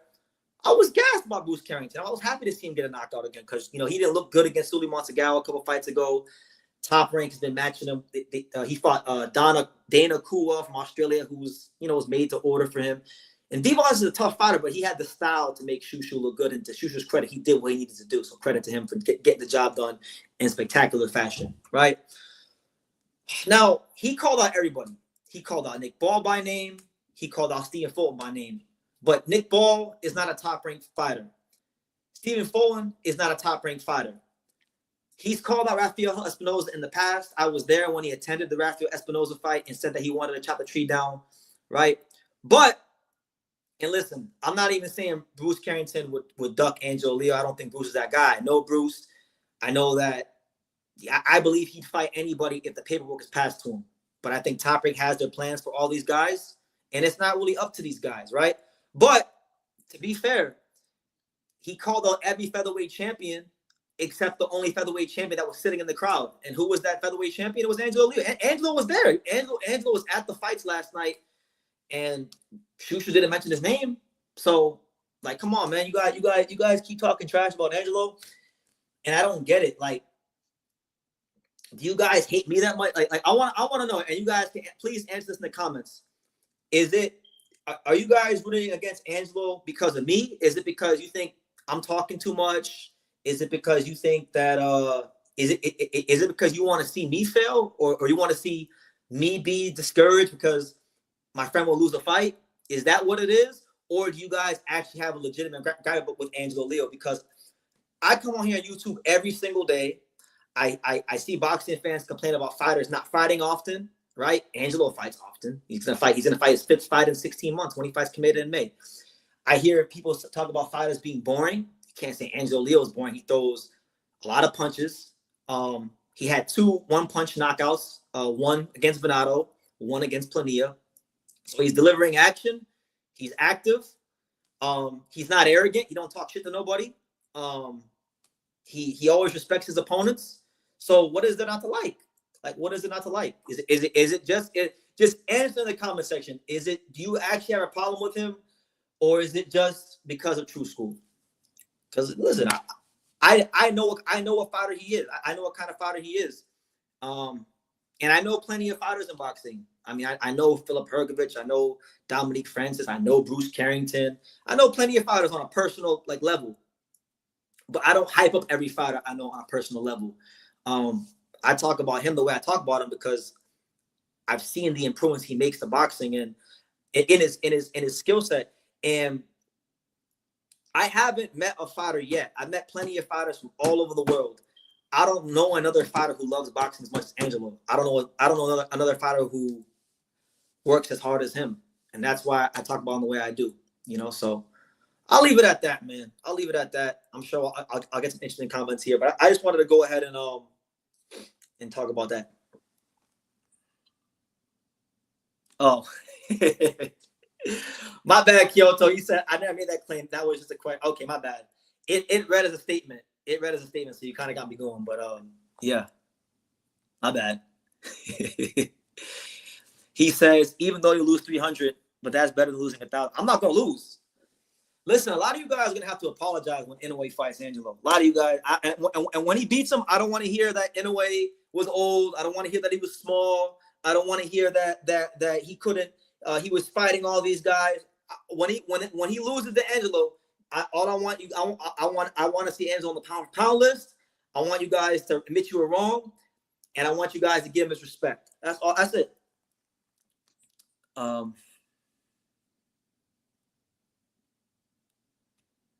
Damn, he was at the fights and they didn't say his name. BT, but yeah, he was right. He was literally sitting right behind Bob Arum because I was watching the fights last night when I was live, and I literally seen him sitting behind Bob Arum with his dad. He was right there at the fights. So he called out Ball by name. He called out Espinoza. He called out Fulton. But the only guy that was there in the crowd, who was a top-ranked champion, who he could fight, he didn't call him out. And Bruce Carrington at this moment in time is ranked number 4 in the IBF. So, listen, maybe he just forgot. I won't even put it past Bruce. Maybe Bruce Carrington just conveniently forgot because Angelo Leo is not a guy that runs his mouth a lot and he's not in the media. So, it's possible that he forgot. But anyway, did I move back to Florida? I moved somewhere. I won't tell you where I moved, but I moved somewhere. Nah, not Florida though. Did you see Inoue and Nakatani say they will fight each other next year around this time? I saw that, and look, that's a great fight. That fight I think would be priority over all the featherweight champions because it's such a big fight, man. It's a huge fight over there, so hopefully it can happen. Inoue has to go ahead and he has to beat. Or not Inoue. Junto. Junto has to continue to win his fights. Inoue has to continue to win his fights, and hopefully, they stop wasting time.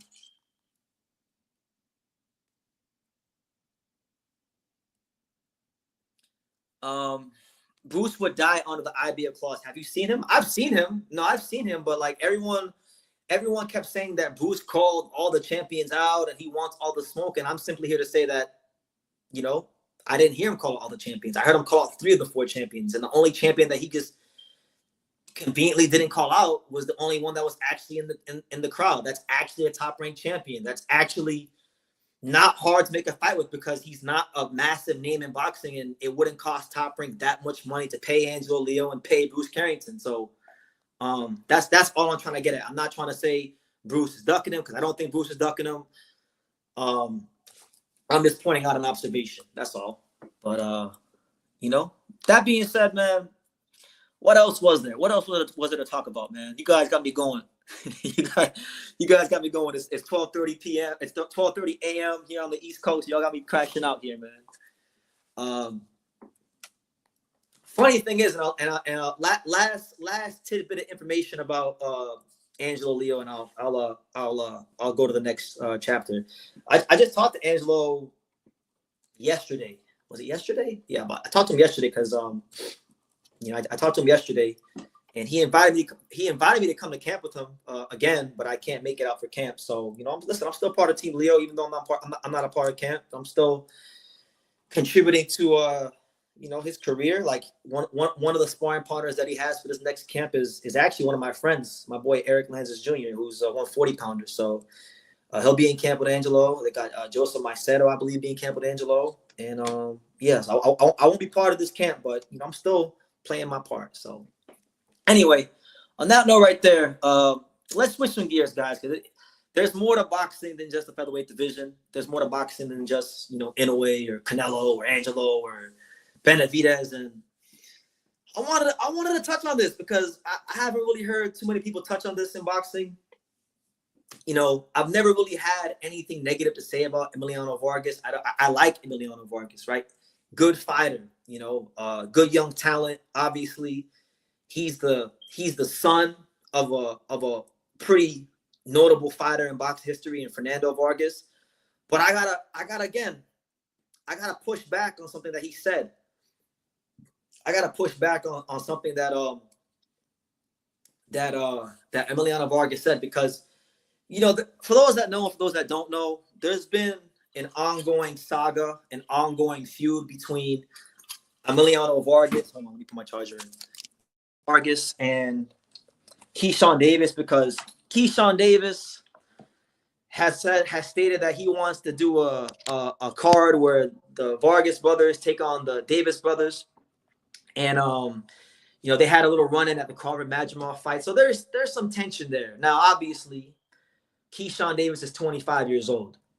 Emiliano Vargas is about 20 years old, right? He's like 20 years old. So Keyshawn's at a more advanced stage of his career. I understand these things. But he was doing an interview with Ring Magazine recently, and here's what Emiliano Vargas had to say. You guys can see it on the screen, and I'll highlight it for you. He stated the following, and I quote, "Keyshawn wants to talk about this and that, but I'm making more on endorsements than Keyshawn is making in his fight purses. He's a champ, But at the end of the day, I'm a young and up-and-coming star. I know what I got, and that shouldn't bother you. You're the world champ. You should be all the way up here and not even worried about me. End quote. So, interesting word, a very interesting selection of words there from Emiliano Vargas. Now, look, I don't like this kind of talk from any fighter. If he's getting a lot of endorsements and making a lot of money outside of boxing, then God bless him. I'm happy for Emiliano Vargas. Any fighter that can make money off of endorsements, they deserve. They deserve as much money as they can, right? I'm not going to disparage it for that. But you making more endorsements than somebody, it doesn't make you a better fighter, and it doesn't make you anything greater than the next man. Even if I'm not even sure if what he said is true, because I never fact checked.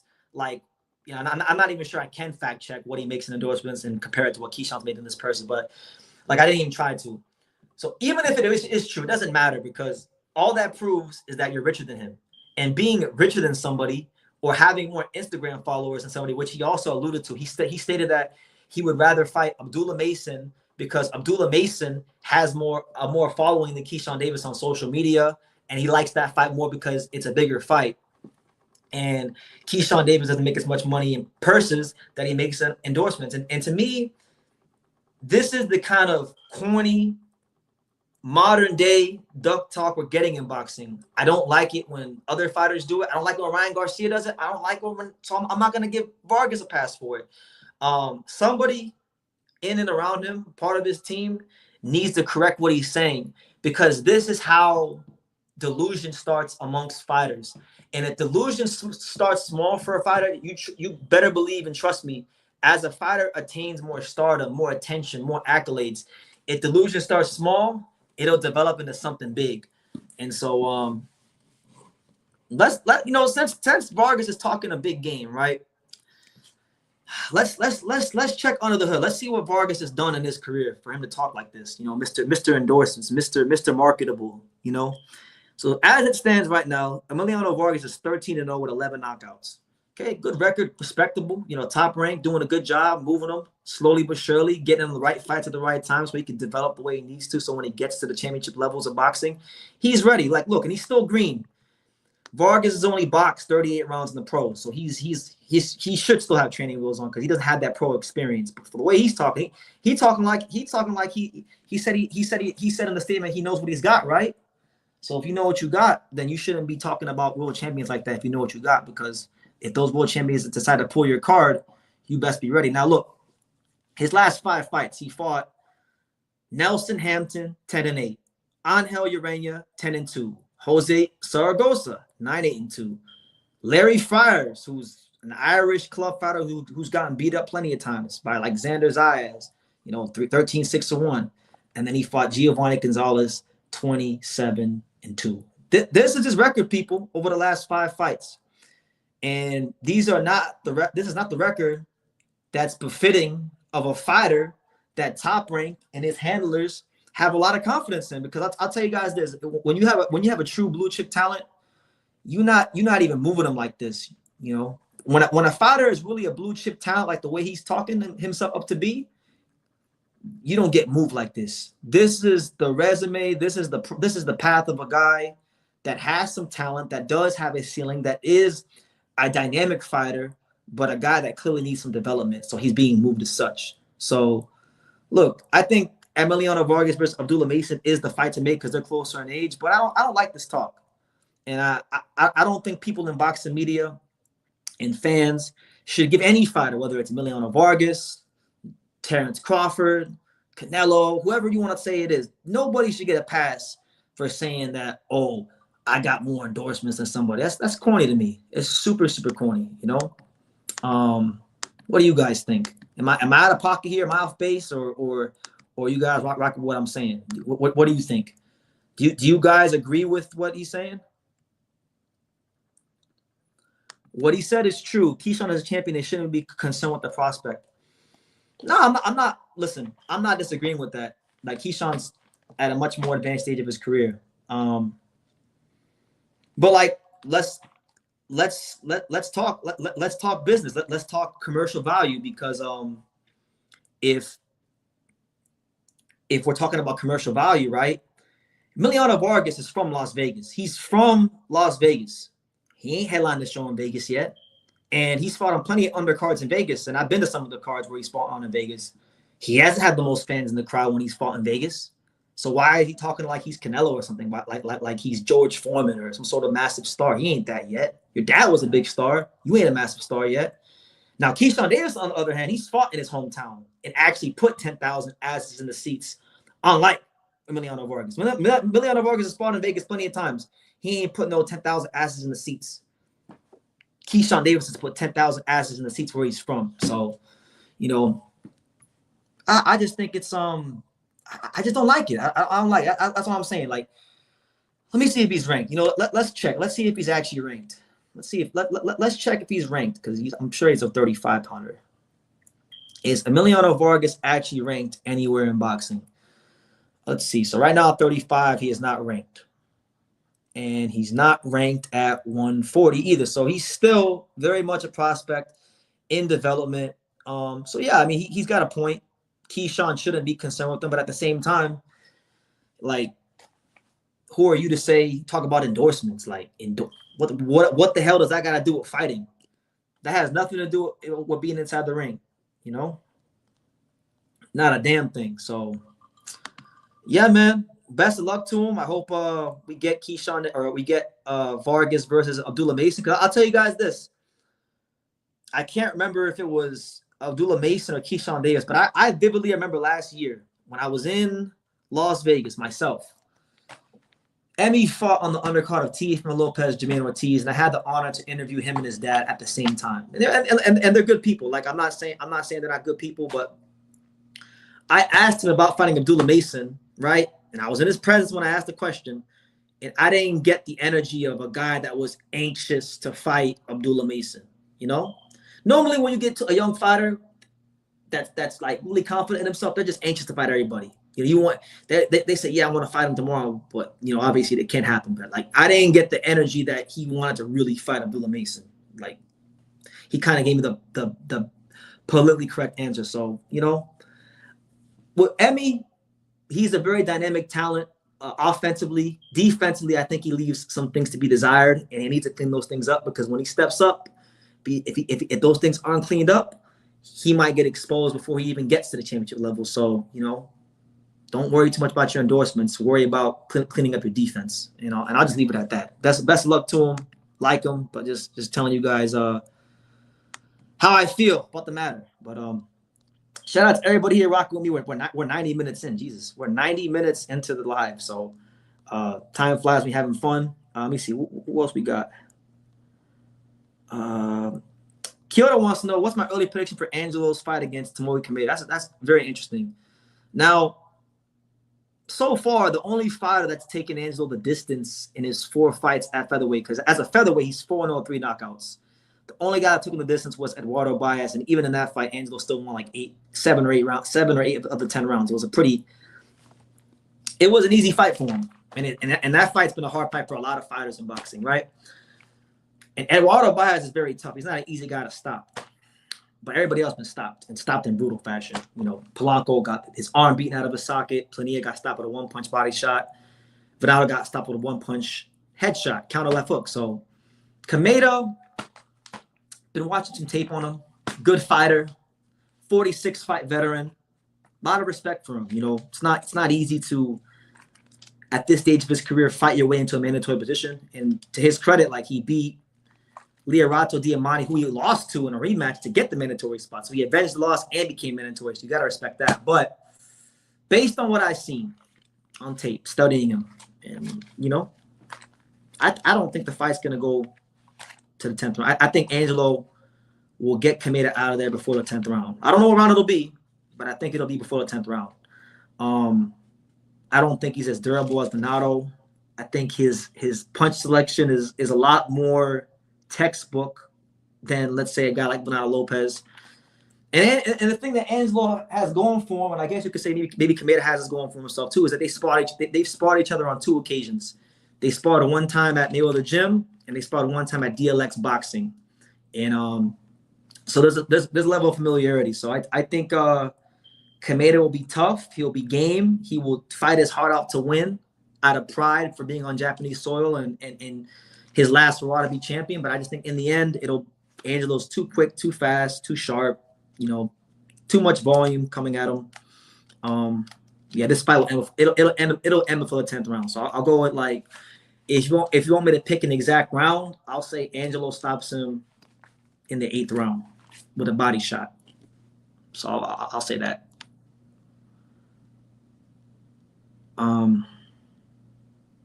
Can Jin Sasaki does Jin Sasaki have a chance against Makita Nakano or Brian Norman Jr.? Yeah, I think he does. I would favor Brian Norman Jr. I think Brian Norman Jr.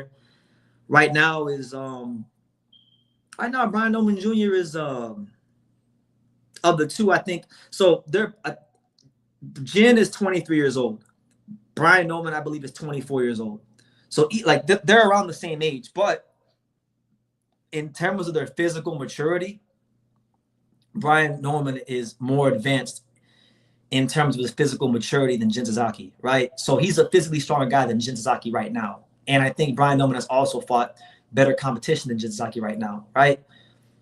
But styles make fights, as the old adage goes. And the reason why I've been pushing for this fight and I've been talking about it since September is because I think their styles will mesh very well. Brian Norman Jr. is even last night against Cuevas. Cuevas, even though he got his ass beat in 3 rounds and got stopped, Cuevas found a home for that left hook. He landed his fair share of shots. He just doesn't have a versatile punch selection. And Derek Cuevas' feet are very, very stiff. So Brian Norman was able to box, move, and set up, his big power punches and counter him as well. And as well as lead the exchange. With Sasaki, I think Sasaki's a better athlete than Cuevas was. He moves better. He's more explosive. So Brian Norman's not going to have that type of an advantage when he fights Jin Sasaki. Sasaki's also quicker than Cuevas, and he's probably not probably he is one of the most explosive punchers in the entire welterweight division. So again, his defense is not good, and he needs to tighten that up. But neither Brian Norman Jr.'s defense is leaky at times as well. So I just think, look, it'll be a shootout. It'll be a spunk for as long as it lasts. I would give Jin Sasaki a chance just because of his explosiveness and because Brian Norman Jr.'s defense is not, top of the line right now. But I think that fight probably go about 7 rounds. Someone, I don't know. I would probably say Brian would stop Jin within 7 rounds, but whoever gets stopped, it would end in 7 rounds. And it would actually be, for me, in terms of entertainment and exchanges and explosiveness, it's one of the best fights in boxing. And it's a fight that I've been talking about. If you guys go back to my video archive, I've been talking about this fight. And now that you had Jin come to the States and call out Brian, I'll be talking about it even more, so for sure. Rocky Austin says, what are my thoughts on Melvin Jerusalem defeating Yudai Shigioka for the 2nd time in a row? Man, listen, man, congratulations to Melvin Jerusalem. Right now, as it stands, Melvin Jerusalem might be pound for pound #1 Filipino boxer in the sport. I haven't had a chance to watch the fight yet. I'm gonna watch it tomorrow and do my video on it tomorrow. So I don't have any opinions on the fight because I haven't watched it yet. But I was very happy to hear the news that he beat Yudai because I like Melvin Jerusalem. Hopefully, Oscar Kalaus can go ahead and make that fight. All right. My man says he wants to know what I think about Angelo Leo versus Makita Nakano. Good fight. It's a good fight. Makita Nakano, strong fighter, southpaw, one of like the 7 Japanese featherweight contenders right now. Definitely a guy that can punch. Funny enough, right? You mentioned Angelo versus Makita Nakano. Now they never sparred each other, but I do know that they were both in camp to spar Nonito Donaire for the 2nd Inoue fight. They were both at the gym on the same day, and they both sparred Donaire when Donaire was getting ready for the 2nd Inoue fight. So that's a fun fact. Makita is very strong. Makita Nakano is a very strong fighter. But Makita Nakano, I don't think he has the experience yet to deal with the footwork of an Angelo. Angelo fights in angles a lot, pivots a lot. He's too much of a straight line fighter. He needs more experience right now. I think he's about 2 fights away from being ready for that kind of a fight. I think if they fought And yeah, Angelo will stop him too. You know, right now he'd stop him too. There's not a lot of guys at featherweight that I think would really be able to deal with Angelo. But like maybe in 2 fights, I think Mikito Nakano will be ready. But I think right now he gets hit too much, and he hasn't seen really any styles outside of Japan or Asia. He needs to see more styles before he's ready for a fight like that. That's just my opinion. But a good fighter, I like him. I like Mikito Nakano a lot. I just want the truth says Emiliano should fight Daniel Bailey before he fights Abdullah. I like that fight. I like the fight a lot, actually. You know, Bailey's a good fighter. You know, Bailey, he did lose to Edward Vasquez, but he hurt Edward Vasquez in that fight. And I think Bailey actually can get better. You know, I think he can get better than he showed in the Vasquez fight because he was a bit of a front runner in that fight, and he did gas out. But, like, Vargas ain't like a high-volume puncher. Bailey's a skillful counter puncher. He's been getting some really good sparring recently because I know Bailey. Obviously, I favor Vargas. I think Vargas is the naturally stronger of the two, but I think that'd be a good fight for his development to deal with that counter punching type of style. So I wouldn't mind that fight. It's a good fight. You know. Let me see. Where we at right now. We're at an hour and 46 minutes. So we'll go like 15 more minutes, guys. I'm gonna get through one last talking point, and then I'll go ahead and just freestyle it from there. But it's your boy BT Brendan Taylor. The Untouchable, True School Sports Empire, live late at night. Make sure you smash the like button, subscribe, super chat. We here. I'm giving you guys the lives on a more consistent basis because, you know, we're in a new era here on True School Sports. You know, a lot of interesting things have happened in my life over the last year, and you know, I'm just glad to be alive. I'm grateful to be alive. I'm grateful to have what I have in life, and you know, have you guys here watching, talking about boxing with you guys. But listen, Deontay Wilder, the Bronze Bomber, you know, we know he's at the twilight of his career. You know, it's the 11th hour for Deontay Wilder. You know, last we seen Deontay Wilder, he got beat up by Zhang. Zhang had Deontay Wilder spinning around in a circle like he was playing Ring Around the Rosie, right? But listen, the Bronze Bomber's coming back soon, and they've announced his next opponent. Now, we know that back in December, Wilder was rumored to fight on BLK Prime. And it turns out that report was true because his next fight will be on BLK Prime in Wichita, Kansas, of all places. He's going to be fighting in Wichita, Kansas, June 27th on BLK Prime. So it's crazy. The guy went from headline the Barclays Center, Staples Center. I think he fought in one time. Yeah, Staples Center, pay-per-view fights. You know, now he's fighting Wichita, Kansas. But listen, you know, he's still fighting, and I guess he still wants to prove that he's one of the guys in the heavyweight division. You know, so best of luck to him. He's fighting a guy named Tyrell Herndon. Now, I don't know anything about Tyrell Herndon. I'm not gonna lie to you guys and act like I know who this guy is. But apparently, these guys know each other because back in 2019, Tyrell went to the Deontay Wilder. I'm going to assume and presume that it was the Deontay Wilder Luis Ortiz fight, something like that. He said that in the caption, so this guy in the red shirt, this is Tyrell, and this is Deontay Wilder. He said in the caption, manifesting idols becoming rivals. So look, 6 years onwards, he's fighting his hero in boxing, and good luck to him. I don't know anything about this guy. I pulled up his box record. I didn't even read it. So let's read through it and let's try to learn about who this Tyrell Herndon guy is. Because I don't know shit about him, for being honest with you. So he's 6'3". He's 37 years old. So he's not even a young heavyweight himself. He's old himself in the game. San Antonio, Texas. He's got 5 losses and he's been knocked out 4 times. So obviously his chin is not great at all. Deontay Wilder is a big puncher. So obviously, from the Wilder side of things, this guy is being brought in to make Deontay Wilder look good, right? So this guy, he fought Richard Torres back in October 2023, and I probably watched that fight and don't even remember it, but Richard Torres knocked this guy out in 2023. He got knocked out by some guy named Corey Barlow. He's had a couple fights in Colombia, which, you know, if you know anything about boxing in Colombia, that's never good. You know, guys go there and pad the records. He fought Brandon Glenn, who's a cruiserweight, to a disqualification loss, so that's interesting.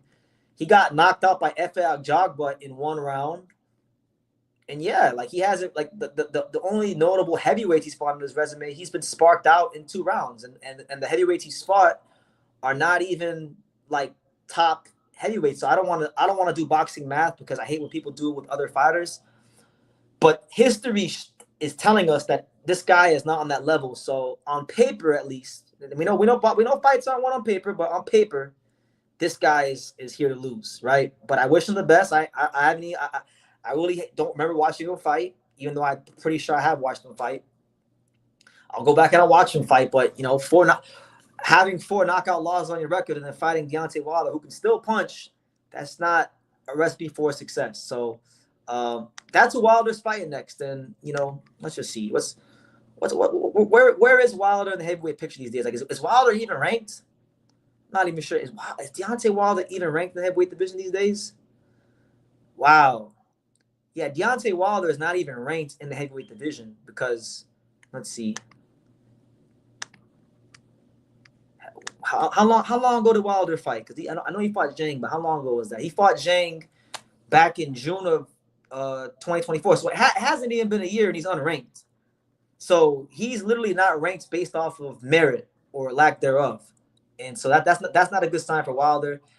That's actually crazy that I'm looking at rankings that Deontay Wilder is not a champion, let alone ranked. So that's kind of crazy because I remember a time, 5-6 years ago when Deontay Wilder was in this section and now he's not even in this section. So, listen, if he has it in his heart to continue to fight, God bless him. One thing I will say about Deontay Wilder, and this will be my last talking point, and then we'll talk for like 10 minutes.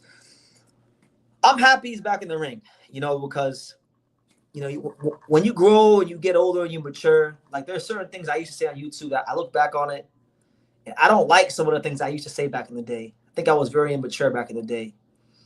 And when I look at the American heavyweights now, when I look at like Jared Anderson, Richard Torres Jr., for all the shortcomings Deontay Wilder had, and he had some shortcomings, he wasn't a technically, how do I say this, like by the book boxer. He did benefit, from some soft matchmaking at certain points of his career. But damn it, Deontay Wilder delivered in the excitement department. One thing he used to always say was that he's bringing the excitement back to the heavyweight division.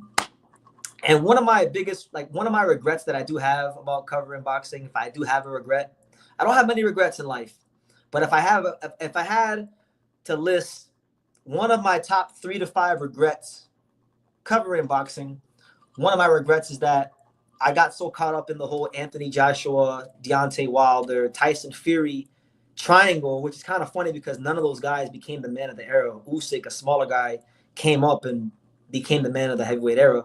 But I got so caught up in that I feel like I did appreciate Deontay Wilder, but not to the degree that I should have. Because even if he did do things I didn't agree with, like he did turn down the Anthony Joshua fight with the DAZN or whatever, he did, get some cans, but plenty of champions in boxing even now are getting cans, with the title, right? So that happens in all weight classes. But one thing this man always did, and I gotta give him credit for it, because seeing these guys now like Jared Anderson have given me such a profound appreciation for what this guy used to do in the ring. I was there when Deontay Wilder. I was in attendance. I sat way in the nosebleeds when Deontay Wilder fought Bermane Stiverne in the rematch, and that was even that was a cherry pick, right? That was a cherry pick. Bermane Stiverne hadn't fought for like a year. He probably shouldn't even have been sanctioned to fight. But look, I was there, and to this very day, I've been to a lot of fights. I've seen the best fighters in the world fight. I've seen Terence Crawford fight live, Inoue. You name them, I've seen the Terence Crawford. You name them, I've seen the Draw Ennis. You name the fighters, in most cases, I've seen all the biggest names in boxing fight live. To this very day, Deontay Wilder is one of the best fighters and was one of the most exciting fighters I ever saw fight live.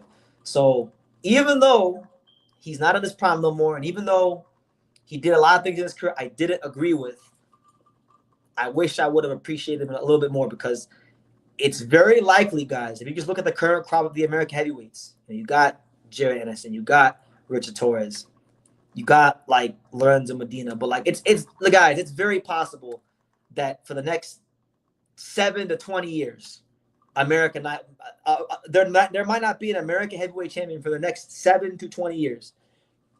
We don't really have a lot going for us right now because a lot of the best American athletes, they go to the NFL, they go to the NBA. So a lot of the guys that would probably have a chance to do something in boxing aren't even boxing because in America, there's no incentives to box. If you box in America, it's normally because either A, you grew up in the sport, maybe your dad or a family member boxed, or B, in Wilder's case, it may be your best means to make a living, right? If you're someone that can get a scholarship to go to college, to go play football, you play football at a college, and you can go and get your degree and further your education. They don't have that for boxing. There's no legitimate college boxing, that would incentivize fighters to want to box and pursue that as a vocation. Because of how boxing is structured in America, it may be another decade plus before we have the heavyweight champion. So the same way, Shannon Briggs is the last lineal American heavyweight champion, but Deontay Wilder might be the last American heavyweight champion to actually win a belt for the next 10 years because Richard Torres Jr., I got my questions about him. I don't think he's going to be a heavyweight champion. Maybe if the division, under the right circumstances, maybe, but, I got a lot of questions about him. Jared Anderson, I've never believed in Jared Anderson from day one. I never believed in Jared Anderson. He's not winning a title.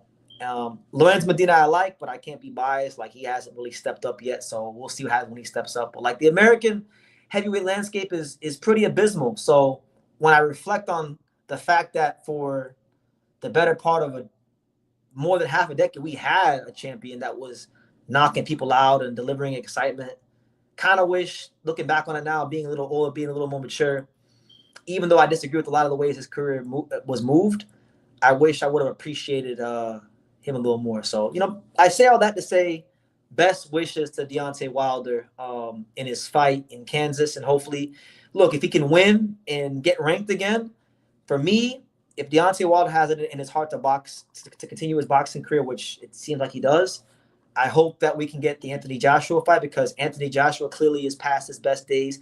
Deontay Wilder is clearly past his best days. And I think if they make that fight even tomorrow, I think that's a fight that commercially would still do very well in boxing. So, yeah. Those are my talking points, guys. Shout out to everybody here. It's your boy BT, the untouchable True School Sports Empire. Thank you guys for hanging out with me. Let's go ahead and read some comments. My man right here said, if not Hayato, then his brother Reito. About what? Like, what do you mean about? I mean, I like the Tsutsumi brothers. I think they're very good. But what is that comment in reference to? Can Guido fight on the inside against Torres? That's a good question, man. I'm really excited for this fight. Richard Torres Jr. is finally getting a proper step up in class. Guido Vianello, to his credit, his career was down in the dumps. He was left for dead. And, he's won some good fights to get his career back on track. And he's a solid heavyweight. Torres hasn't fought anybody at the caliber of Guido Vianello. So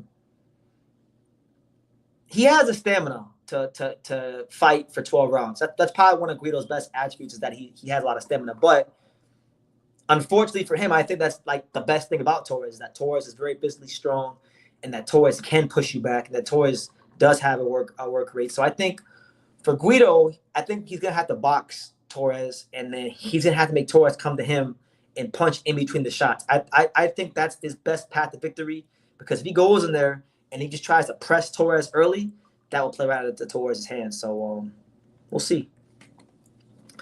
We'll see who became the man of the era. I'm not sure if Fury and Usyk don't. If Fury and Usyk don't. No, he's the man of the era. Like, let's not make any mistakes about it. Like, I'm a huge fan of Joshua. I'm a huge fan of Fury. I like Wilder. I like Andy Ruiz when he was champion. But make no mistakes about it. Alexander Usyk is the man in the heavyweight division, because Alexander Usyk achieved what Joshua, Wilder, Ruiz, and Fury all failed to do when they were in the driver's seat in the heavyweight division. They all had their opportunities to make the undisputed heavyweight title fight. For one reason or another, they didn't do that. And so that allowed this small Ukrainian cruiserweight to become undisputed in his weight class, come up to heavyweight, get some warm-up fights, and then whack all these dudes out of there. And then he achieved what no other heavyweight has done since Lennox Lewis. So therefore, at that moment in time, he became the man of the era. Whether I like it or not, which I don't care because I like Usyk, he's a great fighter. Whether I like it or not, you like it or not, Usyk established himself in the heavyweight division as the man of the era. So much so to the point where the only guy left for him to really fight that he hasn't fought already is Joseph Parker. So, for sure. Do I think Hayato Sutsumi will be a champion? For 1,000%, I think Hayato Sutsumi will be a champion. Very good fighter. You know, I like Hayato Sutsumi a lot. And the thing that Hayato Sutsumi, TSM, has going for him is that he's in one of the. Hayato Sutsumi is competing in arguably the weakest weight class in boxing. The super featherweight division has some good fighters, some dynamic fighters, but I think objectively speaking, it's in the running at least for the weakest weight class in boxing, because when you look at the division, the champions, people talk about the featherweight division and those guys not fighting each other. They talk about the bantamweight division and those guys not fighting each other. But at least, but the guys that hold belts in those weight classes are more talented than the guys that hold belts at 130. In fact, at 130, as far as I'm concerned, two of the top fighters, or two of the belts, are vacant because the IBF at this current moment is vacant. You got Eduardo Nunez and Masanori Rikishi fighting for the vacant IBF title soon. Lamont Roach occupies the WBA belt, but that's pretty much a vacant belt as well because he's not coming back down to 130. He got that Tank money. He's doing the Tank rematch. He's now elevated his star power to another level in boxing. He's not coming down to 130 to fight Albert Batir Gaziev for no money in Russia, or Otar Aranosian for no money in Maryland. He's gonna stay at 135 and explore a future there. Then you got Oshaki Foster, who's not really a big name, but a good fighter, fun fighter to watch, skillful fighter, versatile fighter. And then you got Vaquero Navarrete, who, you know, Top Rank has their plans for him. So, and then once you get into the contenders, it's just very, very thin. Like there's not, you maybe got 3 or 4 really good contenders, and then it gets really, really thin. So because of that, I think Sutsumi has a great chance to be champion. And I think he'll be a champion a lot quicker than people think, because I think what's going to happen is Lamont Roach is going to vacate that title, right, and stay at 135. Maybe you'll get Albert Batir Gaziev to be elevated or fight for the vacant belt. And I think within the next 6 to 18 months, Hayato Sutsumi will challenge for the WBA junior lightweight title. And I think, you know, like if he fights for that title, he's either going to fight Otar Aranosian, Albert Batir Gaziev, or he will fight. Yeah, it'll be either Otar Aranosian or Albert Batir Gaziev for the vacant WBA title. Now, those are tough fights. Like those are very tough fights for Hayato. I think the easier fight of the two would actually be Albert Batir Gaziev, because Albert Batir Gaziev has not fully transitioned his style to the professional ranks. He almost lost his last fight in Russia. He was getting waxed. He got hurt a couple times in that fight. Otar, I think, is the harder fight, but Otar hasn't fought in over a year, and he's gone into witness protection. Like, I ain't seen or heard from Otar in over a year, right? But he's still ranked number 1, and he's a very dynamic pressure fighter. He don't get tired. He's probably one of the most well-conditioned fighters in boxing. So I think that's the type of fight for him of the two. But I think if he fights for the title, it'll be against one of those two fighters, and I would make him a favorite in both fights. So that's kind of how I see him right now in boxing. I think that's where he's gonna go. Lord Zed says he's being brought in to make Water look good, but still seems like he's not the biggest pushover. Yeah, I mean, he's experienced. The guy that Wilder's fighting is experienced, but you know, on paper it looks like just that. Brandon Blanton, yes, man, that's a great fight. I haven't even made a video about that yet, so you know, I'm glad you brought it up. I'll touch on it a bit here. That is an amazing fight for the cruiserweight division. You know, Chris Billum-Smith, one of the UK and boxing's true warriors. Chris Billum-Smith is you know, he's out here fighting everyone. Like Zordo, he fought just top guy. And Brandon Glan's a top contender. And, you know, both these guys are fighters that rely on their physical strength. Neither one of these guys are fighters that likes to fight at a distance. So I think this could be a very ugly fight. Don't be surprised if we get a head clash. But I'm not sure who I would expect. I'm not really sure who I think will win that fight. It's hard to really say because Glenn has been up and down.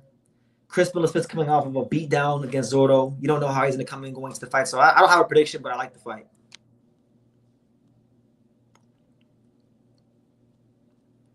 Let me see. Rocky Austin says Melvin Jerusalem is now a different animal. Hold on. Melvin Jerusalem is now a different animal. Collazo is going to lose. You look, man. It's one of the best fights to make in boxing in any weight class. You know, Jerusalem. He lost the fight against Collazo and came back, and he's been on the war. He's been on the war path, and he's the number in boxing. If we're talking about just Filipino boxing, he's the number one pound for pound Filipino in the game right now. So he's gonna be hungry to punch a ton of holes through Oscar Collazo, and I hope that fight gets made soon. Now Oscar's calling for it. Melvin's calling for it, so why not? I was kind of hoping though that we would get the all Filipino unification fight. I wanted to see Melvin fight Pedro Tajuan. You know, that's the fight I wanted to see. But I ain't mad at this. You know, I'm not. Lord Zed says, why can you have 4 more fights and not earn what he would earn one Fury? I think he's talking about Wilder. I mean, I just hope they do the Joshua fight. If Wilder's gonna still box, I hope they do the Joshua fight. Champy says at True School Sports, salute to you too. Salute to you too. And then Rocky says Pedro Tajuan, the IBF champ, is gonna rip a new asshole to to Oscar Collazo. We'll see, man. I like that fight. That's a hell of a fight, man. I hope it can get done. 105 is heating up. Everyone wants to know my thoughts on this fight. I haven't watched it yet. I'm gonna watch. I haven't watched that fight yet, and I haven't watched Michaela Mayer versus Sandy Ryan. So tomorrow when I wake up, I'm gonna, or maybe before I go to sleep, I might watch the fight before I go to sleep, and do some videos on it. But I haven't watched the fight yet, so I don't have any like extended thoughts. When I watch the fight and I go ahead and I make my videos, there is where you will get my my thoughts. About right now, I don't have any thoughts. The only thoughts I can say is that honestly is that, you know, those are all great fights, and I'm happy for Melvin Jerusalem to hold it down for the Philippines, because right now there's not really a lot of Filipino fighters. You know, if you just go through boxing right now, I mean, are Melvin Jerusalem and Pedro Tajuan, are those the only 2 Filipino world champions? Because let me see, no Filipinos at 108. No Filipinos at flyweight. Definitely no Filipinos at 118. No Filipinos at 115. Yeah, I mean, right now as it stands, there's no other Filipino world champions but Pedro Tajuan and Melvin Jerusalem. So as far as I'm concerned, these are the cash cows of Filipino boxing. These are the only guys that are doing Manny Pacquiao proud at the championship level. So they got to keep it going, because if not, you know, the Philippines don't have any, you know, representation. Champy says, and Champy's asking about a fighter that deserves a lot of respect. And I got a lot of respect for this fighter right here. He says, True School Sports, Vladimir 24K Hernandez continues to be one of the most fun fighters to watch. He deserves a big fight and a payday. What do you think about him versus Xander Zaya? That's a hell of a fight. That's a matchup I've never thought of. So I give you credit for opening my mind up, because I never once considered that fight. But I do got a lot of respect for Vladimir Hernandez, because he's one of these fighters that has to fight everybody. Like, he has to come in as the B-side. He's got to fight all the top prospects. You know, he's got all the odds against him. You know, he's a great example of not judging a fighter based solely off of the numbers of the record. Because he's 17-6, but anybody who's watched Vladimir Hernandez fight knows that he's a legitimately tough, hard 17-6, right? You know, he's beat Julian Williams, he's beat Alfredo Angulo, he's taken the O of Lorenzo Truck Simpson. You know what I mean? Like, fought Suleiman Tezoka, who's a top contender at welterweight. As far as Xander against Vladimir Hernandez, that's a great fight in terms of like preparing you for the come forward Mexican style. I think if Xander can't get the fight against Sebastian Fundora, obviously, Vladimir Hernandez is like a foot shorter than Fundora. I think he's like 5'7". He's 5'7.5" according to BoxRec. Fundora is pushing 6'6". Fundora is an NBA shooting guard, small forward sized fighter. He's a very tall guy, so you can't really simulate the dimensions of a Fundora because there's nobody in the weight class that exists that's that tall and lanky. But what you can simulate is, fighting a southpaw and fighting that aggressive southpaw Mexican style, which they both do have. So I think in terms of that, it would be a good fight for Zed if he can't secure the Fundora fight. I love Vladimir Hernandez. Anytime I see a card and I see Vladimir Hernandez, his name on the card, I instantly crack a smile on my face because Vladimir Hernandez is a guy that, I've never seen him in a bad fight. I've never seen him, give minimal effort. I never feel like as a boxing fan, I get cheated out of my time or my energy when I watch him fight. So right now, as it stands, we'll go to screen share since you brought him up because, I like when boxing fans, and that's why I got so much respect for the people that watch this channel because I really do feel like I got the smartest viewers of any channel in boxing. Because if you watch True School Sports, this channel is not. I mean, if you're a casual fan who's trying to get into boxing, this is a great channel for casual fans to learn. But my channel is catered towards the hardcore boxing fans that really love this sport and love all the fighters, not just their favorites or the big names. So we appreciate the guys that like the blue collar guys like Vladimir Hernandez. We appreciate these guys. So I love when people ask me about the guys like Vladimir Hernandez. So look, right now as it stands, Vladimir Hernandez is the number 54, and I'll highlight it for you guys. He's the number 54, 154-pounder in the world according to BoxRec. He's not ranked currently in the top 15. But there's a lot of young fighters. There's a lot of notable names ranked in and around him that could make for good fights. So, you got number 51 right here from the UK in Kyle Agjarko. They call him Black Thunder. He's like the only, like this guy right here, Agjarko. This is the guy that maybe discovered that there was black people in Ireland. And I never knew that Ireland had black people, just being honest. Eddie Hearn's been building him up slowly. So, I know him because he had a fight signed with Pistol Pete Dobson that fell out because he pulled out the fight. Then he fought Troy Williamson, who's a good fighter on the European level, and beat him, which is a good win. So he's a good fighter. But Vladimir Hernandez would be a good step up for him. I like that fight. If you go to the first page of the 154-pounders on BoxRec, at 154, you got Daryl Blast Valzaint, who's a prospect that ProBox is very, very high on. They like Daryl Blast Valzaint. And ProBox has had Daryl Blast Valzaint on their, or they've had Vladimir Hernandez actually say on their platform. So I think a Vladimir Hernandez fight with Blast would be perfect for his development to get accustomed to fighting that real pressure style that he'll see once he steps up in class inevitably. If you look up a little bit further, I mean, you got who else we got? You got Vito Mielnicki Jr., a fighter that Top Rank signed that they're trying to build for a Xander fight. I think, he needs to fight better competition and start, actually showing a higher level of skill because Vito Mielnicki, he's kind of just one of those fighters that he's just there. Like, he's solid. Top Rank moves him very carefully, very slowly, but, he's not really doing a whole lot in terms of wowing you with his performance. So you got him. Brandon Adams. Another good fighter. Brandon Adams, always in good fights.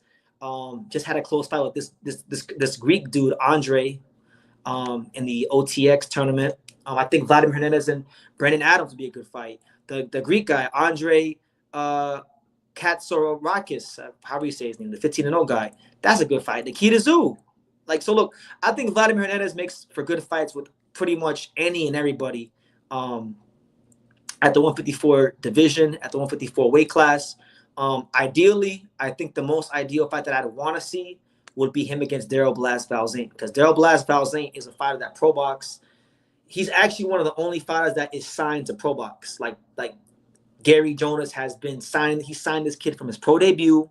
He was a Haitian Olympian. He actually lives on the ProBox campus because for those of you that know, and for those of you that don't know, on the ProBox facilities, they have the event center there, and then they have if you, for those of you in America who have stayed at Motel 6, they have these like rooms, these dorms, this housing that kind of resembles Motel 6, and there's fighters that are signed to Pro Box that stay in these dorms. So he's one of the guys that's been living on the Pro Box campus, not just for 1 year, but for a couple of years. So they've invested a lot in him. And I'm not saying it's got to be his next fight, but I'd like to see Blas Balzain in a fight with Vladimir Hernandez, because Hernandez tests everyone, and if you're not good enough for the world level, you get found out. Now, Daryl Blas Balzain, 12-0, 10 knockouts, long, rangy, boxer puncher style. He's someone that I think boxing fans should look out for, and he's ranked right near Vladimir Hernandez in the BoxRec rankings, which I have to use, because when it comes to fighters that aren't ranked in the top 15 sanctioning bodies, then I refer to BoxRec to get an idea of like who could be on the radar, because a lot of times managers and matchmakers will use BoxRec to look at the pool of fighters in whatever weight class they're trying to match a fight for. So yeah, that's my thoughts on Vladimir Hernandez. I hope that my answer, Champy, was satisfactory to your question. And thank you for asking about Vladimir Hernandez, because he's a fighter that deserves to be talked about. Rocky also wants to know, what are my thoughts on Callum Walsh? Now, Callum Walsh is a good fighter, or he's a strong fighter. I don't know how good he is, because Tom Loeffler. The main thing you hear about Callum Walsh, and I'm going to end the live soon, so I'll take 2 or 3 more questions, and I'm going to wrap it up, guys. But keep the questions coming in. I'm enjoying the live. The main thing that I hear about Callum Walsh is that Callum Walsh is a ticket seller. Like, you don't really hear a lot about his skills. The first thing you always hear about Callum Walsh is that this kid sells a lot of tickets. He's Irish, and I think the play from I think the fight that's going to make Callum Walsh a lot of money one day, that's going to sell out Madison Square Garden, not the theater, but the actual arena. I think the big fight at 154 one day for him is going to be him versus Xander Zayas, Puerto Rico versus Ireland. There's a big Puerto Rican population in New York. There's a big Irish population in New York. I think that fight will do good business. But Callum Walsh, as of right now, hasn't really fought anybody worth talking about. He's fought some guys that aren't even 154 pounders. And that's by design. So he can get these knockouts and drum up interest and build that hype as an Irish, star in boxing. And even before any of this TKO boxing stuff that, Dana White had with Turki Alalshikh going on, Dana White was a fighter that would attend Callum Walsh fights. There'd be fights in random places like Massachusetts, right? And Dana White would go to these fights to support Callum Walsh. So definitely being built as a star, definitely someone that, I think the powers that be want to succeed. They got a vested interest in. But in terms of his actual ability, I think Callum Walsh is, strong, but I don't see an otherworldly talent. I just see a guy that's a southpaw that's strong, and how strong he is, I don't really know, because he hasn't really fought anyone that's actually a durable 54-pounder.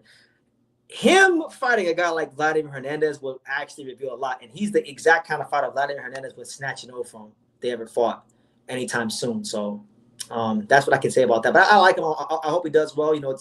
It is good for boxing when Ireland has a star and Ireland has someone that they can get behind. Because one thing about the Irish, just like with the Mexicans, just like with the Brits, they are one of the countries in boxing that they get behind their own people. When they got a fighter who's making noise on that world level, who's actually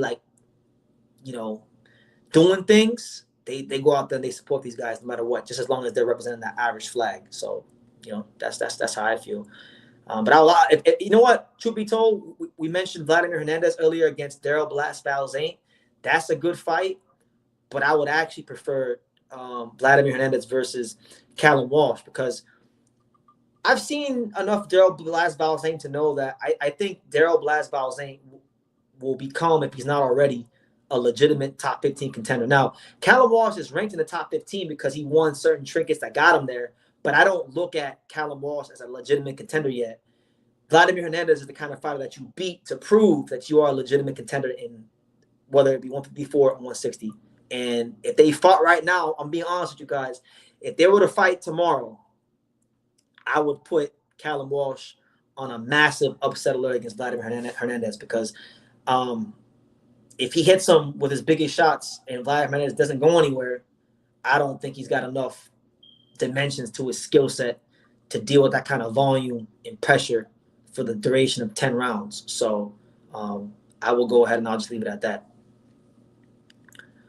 My man says, yep, that Mick Holland versus Manolo Lopez fight was one of the best atmospheres I've ever seen in Ireland. Yeah, man. I'll tell you guys this, you know, like right here, I have a notebook. I'm going to show you guys this. I have my notes right here, right? I write a lot of things in this notebook when it comes to boxing. I write like notes for fights. Like these are the notes for this live. So I've been looking at these notes on my notebook to keep track of what's going on. But like, in this notebook, I'll write down like notes for fights. I'll write down notes for the live. I'll write down, you know, if I'm helping Angelo get ready for a fight, you know, I'll write down notes about certain fighters. I even got notes about the whole featherweight division, not in this notebook, but in another notebook. I have notes on the entire featherweight division, and I use those notes to help Angelo game plan. But I like to say that in this notebook, I have written down like a list of things that I want to do in boxing, covering the sport. Like I've never covered a fight in the UK. I want to experience the atmosphere one day. One of the things I wrote down is I do want to go to Ireland and I do want to cover a big fight in Ireland. But the thing is, there's not really many big Irish fighters right now. So Ireland is not getting a lot of fight dates, but Irish people are like, they're crazy. They're nuts, but in a good way. They bring a lot of energy to anything they do. So I would like to cover a fight in Ireland one day. I also want to go to Africa. One of the things I want to do, just like I do with Japan, eventually, I don't know when, I don't got a timetable for it, but I do want to go to Africa and explore the boxing culture there. I want to go to these gyms in the slums, in the dirt poor areas. I want to see that shit because I know in a place like Africa that's underdeveloped, there's a lot of talent there. There's a lot of things to go see, and I know no American media has ever gone to Africa, and I got a soft spot in my heart for the African fighters because being, you know, in South Florida.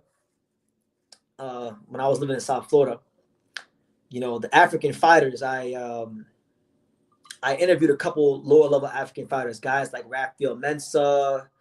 Rafael Mensah got knocked out by Alberto Machado. Guys like, what's the guy's name? Rafael Mensah. Isaac Ekpo, he fought Tyrone Zoiger. I interviewed him. I've interviewed who's most famous? I've interviewed like a handful of African fighters. Habib Ahmed, who fought Fundura and fought a couple other guys on the world level.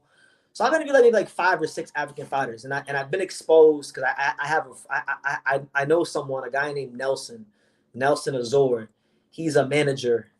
He's managed a couple of these guys I named, and so I've gotten a good insight into how African fighters get treated in boxing over the years, and I've always said that when an African fighter breaks through, like it is truly against all odds because they don't have anything in their favor at all, like nothing at all, right? So I've always wanted to, since I've learned, like going back to like 2018, 2019, 2020, I've always wanted to go to Africa, you know, and see what like boxing is like there because I've seen like Terence Crawford went to Africa. And, you know, I know a couple of African fighters personally, and they tell me things about Africa. So I've always wanted to go there and see it for myself because I know that's somewhere, you know, American media doesn't go because, truth be told, if we're just being honest and keep it a buck, American media don't give a fuck about African fighters. So anyway, there's that. Let me see. We're at 2 hours and 23 minutes. So I'll make it an even 2.5 hours. We'll go 7 more minutes. What are you guys talking about in the comments? Y'all are arguing about Fury and Usyk and these kind of guys. Listen, I'm kind of good. I'm unless Usyk fights Parker, I'm okay about this era of heavyweights. I think Usyk firmly established that he was the man of the era. He beat Joshua twice. He beat Fury twice. He beat Daniel Dubois, even though there was controversy there.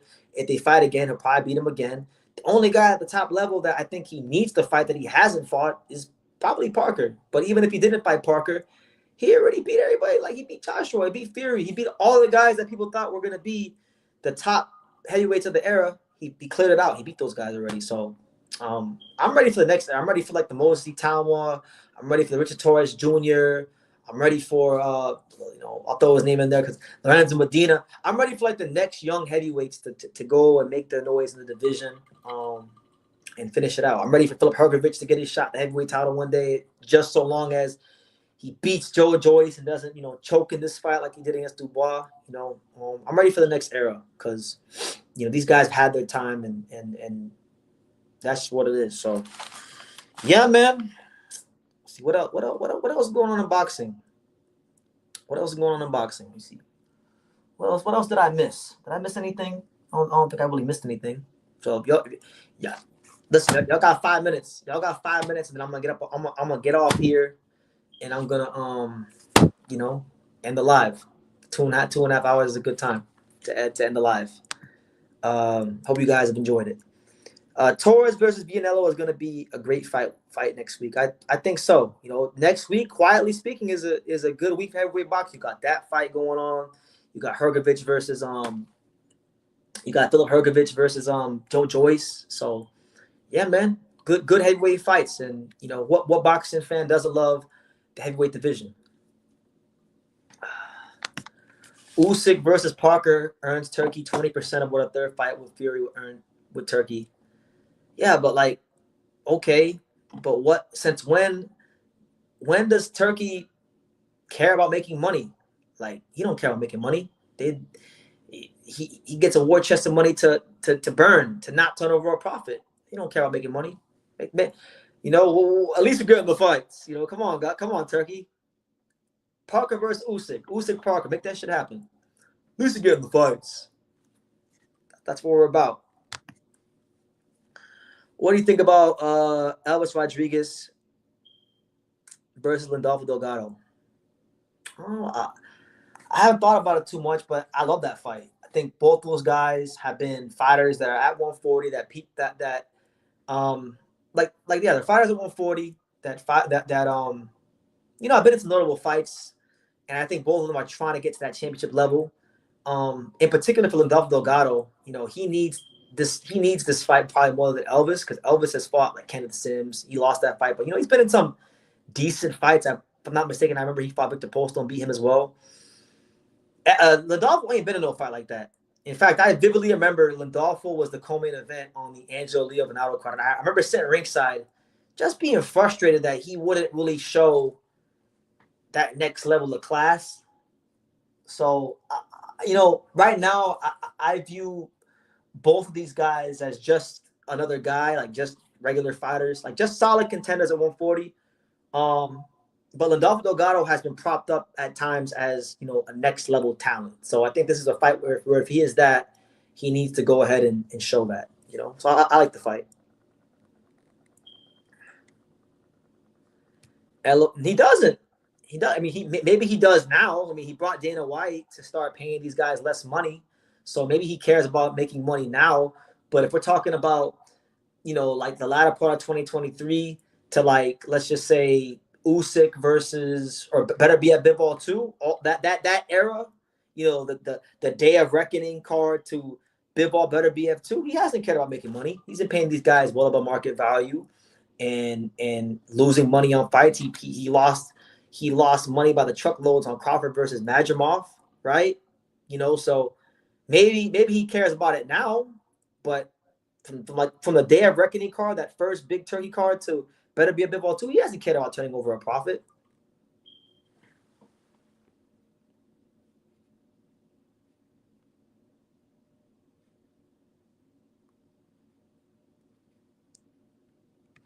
How do I see Charles Conwell versus Jorge Garcia? I didn't even know they were fighting, to be honest with you. But I like Charles Conwell. You know what? I'll talk about this before I get out the live, because I do like Bakram Murtazaliev.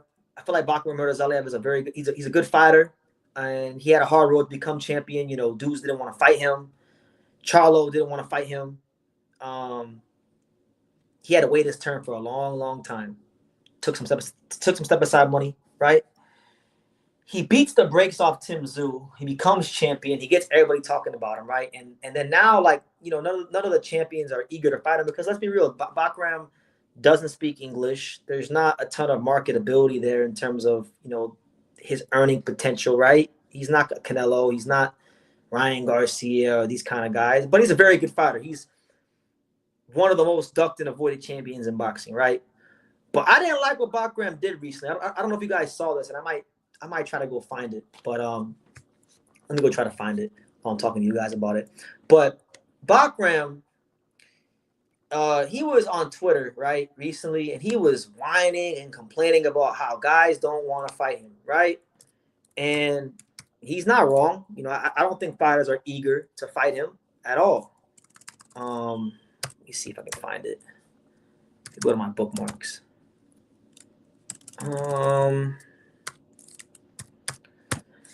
Charles Conwell, who's one of the top contenders, he went ahead and he raised his hand. He said he wanted to fight Bakram. And Bakram started playing this A-side stuff. He started saying like, oh, well, you know, you're not a big name. You don't bring nothing to the table. And I didn't like that because, you know, Bakram just became, in the eyes of people who, you know, follow the 154 division and just boxing in general, he just became a somebody. He just became someone to pay attention to at 154 for most people. He was not like a premier name or someone that people had on their radar. He just got on the radar. And so for him to like downplay a Charles Conwell fight, I didn't like that from him. Because that was once him. You know, Jamel Charlo used to big time Bakram. A lot of these guys did not want to fight Bakram when they're in a position to fight him. So now he's champion, and he's doing the same thing that was done to him. And I think that's a fight that should happen. I think Bakram and Charles Conwell will be an amazing fight. I understand it wouldn't make a lot of money. I understand as much as you can say Bakram is a high-risk, low-reward fighter. Charles Conwell is a high-risk, low-reward fighter. I understand it. But I just don't like the optics of how he was talking. Because, you know, right now, you know, I don't think like Robert Garcia used to train Bakram, right? So Robert Garcia, I don't think wants to make that fight happen. I don't think Robert Garcia is in a rush to make Virgil Ortiz versus Bakram because he himself knows from training Bakram early in his career as a prospect how good Bakram is. Probably better than we do, you know, better than the public knows, right? So I don't think that fight happens anytime soon. Bandura is definitely not fighting Bakram. Crawford left the division. They're probably going to elevate Yohannes Talise. He's not going to fight Bakram. The champions are not going to fight Bakram. So my thing is this: when a guy raises his hand and says he wants to fight you, and you can't get fights against no big names, and there's a legitimate argument to be made that Charles Conwell might even have a bigger fan base than Bakram, and he's not even a big star himself. You got to make the fight happen, you know. So I want to see that fight.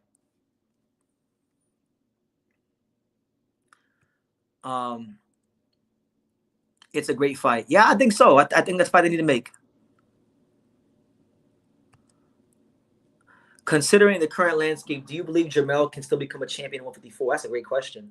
Because he technically is the champion in recess, and he's, you know, before I answer your question, because I know I started this live, you know, in about an hour and a half ago, I was talking some trash about Terence Crawford, or not trash, but I was just saying things that were not positive about Terence Crawford because he said some things I didn't agree with. Now, I'm going to get on Crawford's side in this case because Terence Crawford said before he came to 147, he literally said while he was pummeling Errol Spence, beating the brakes off of Errol Spence, while he was literally looking outside the ring, pummeling Errol Spence, calling out Jamel Charlo while he was becoming the undisputed welterweight champion of the world. And Canelo and Charlo, he went and he fought Canelo at 168. He cashed out. He didn't even try to win the fight. Right? And I think he ducked Terence Crawford. Honestly, he ducked daylights out of Terence Crawford. So it's funny how now that Crawford is moving to the 168, now all of a sudden Jamel want to come back. So I'll point that out. But as far as the current landscape, it all depends because it's hard to really gauge that because there's no way of knowing what kind of shape he's in. We know he hasn't fought in well over a year. So it all depends on what kind of shape was he keeping himself in while he wasn't fighting. Now, if he was enjoying the fruits of his labor, going on vacation, eating barbecue, eating donuts, eating unhealthy food, and he had to cut a bunch of weight, then I think that doesn't bode well for him. Because when you're not in the boxing ring, boxing is a repetition sport. When you're not in the boxing ring, the thing you lose your most is your timing, right? And so to fight all these guys that are champions stuff, these guys are matched with these guys been fighting in top fights. Let's go champion by champion, right? As far as Arum is concerned, that's a good fight. I would lean slightly towards Arum because I don't think Charlo will make 154 as comfortably as he used to, and Arum is very strong and he's fighting on all cylinders right now. So I would hedge Arum as a slight favorite if they fought, and I would say that probably the easiest guy to beat of the bunch for Charlo, I don't think it'll be Fundora either. I think Fundora right now, I would even fair Fundora against Charlo just because, Fundora, bone density, punch you a couple, he gets on top of you, he wears you down and beats the fight out of you, right? I think the route he would probably be best suited to go when he does come back would be the WBA route and fight Yoenis Talise. Now, look, Yoenis Talise is a good young fighter. He moves around a lot, but he doesn't have the experience with Charlo. I like that fight for him, but obviously in a commercial sense, it's not the biggest fight. So could he become champion again? I would say yes, he can. If I had to put a percentage on it out of 100, I would say I'd put it like at about 40%. I give it and the only reason I wouldn't put it higher than 40% is because I don't think Charlo, his heart is in boxing anymore. Because if his heart was truly in boxing, he wouldn't have taken that long of a time off, and he would have fought harder against Canelo. That's what I think. I think he's lost his love for the sport, which is natural. It happens to plenty of fighters, Bach needs to stop playing games. Bach versus Conwell is one of the best fights to make. Also, why is Bach crying when Boachuk is in the division? I don't think Boachuk would duck him or dodge him. Listen, man, these guys know. These 54-pounders know. They all know. Virgil knows because he got put on his ass twice by Boachuk and got a gift. Maybe not a gift. Gift's extreme. But he got a decision he probably shouldn't have gotten. Had Virgil Ortiz looking how he never looked before, right? In that fight. I thought he beat Virgil. Been in there, been one of the most consistently active 154-pounders. These guys know that Boachuk is not an easy out. Long, rangy, has the Ukrainian, Eastern European fundamentals, but it still has that. But then he's trained with two Mexican trainers his whole pro career. Abel Sanchez early in his career, and then towards the middle part to now, Manny Robles. So he's got a versatile style. He doesn't get tired. He punches hard. And you won't make a lot of money fighting him. So I understand why these fighters don't run to fight Boachuk. But, that's a fight I feel, along with Conwell, that Bachram should be calling for. And he ain't calling for it. Bachram, he's not quite Johnny Beck level yet because Johnny Beck calls out everyone but the guys in his weight class that he could actually fight. But, if he keeps what he's doing up for another year or so, he'll start to enter the Johnny Beck territory of calling out all the guys that he knows won't fight him that are not in his weight class. Lubin is down to fight Bach. I think so. I'm not the biggest Eric Lubin fan, but Lubin, one thing about him is that Lubin will fight anybody. Lubin will fight any and everybody. His track record proves that. He's got to get past Adriel Holmes. I think, look, that's a fight I think Lubin would win. I think Lubin can beat Bachram. Lubin has the skills, the punching power, and the experience to deal with Bachram. If he could take Bachram, if he has the durability, if he's got the beard, I think he could beat Bachram. That's a good fight. That's actually a pick'em fight. I think that's like a 50-50 fight, Shout out to my boy Hyro with the first super chat alive, and probably the last super chat alive. But he says, Ian Green ducked the final eliminator and Lara. Now, Hyro, this is a very inappropriate comment because and I've explained it to you. I'm not gonna talk too much, but when I call you, I'm gonna check you when I call you. You know why that happened, and it ain't because he's ducking and dodging. So I will leave it at that because certain things can't be said here because I never know who the hell is watching True School Sports. So You know why? I've explained it to you. Stop trying to be funny. He ain't ducking no one. All right? I'll leave it at that. Kevin from Chicago said, you took away my wrench, but you broke my heart. I took everyone's wrench away. Everyone. I can't remember. It was a couple years ago because I think it was Hyro or someone. It was somebody. Somebody that I gave a wrench to, and I can't even remember who it was abusing their wrench privileges. So I went ahead and I was like, yo, you know what? I'm not going to try to figure out who the hell was blocking who or who was abusing the privileges. So I just took it from everyone. So I said, fuck, ain't nobody having a wrench. But maybe I'll start giving out wrenches again in the second or third quarter of 2025. You know, maybe, yeah. Jesus M wants to know, when is my next live? My next live will be at around the same time later today. So expect like 10 p.m. Eastern Standard Time, 9 p.m. Pacific, and 9 p.m. Central and 7 p.m. Pacific. That's the time I'm gonna go be live again. So I'll be live again tomorrow or later today, I should say. No. Nobody 92. There you go. We're getting these super chats late in the live. Thank you guys.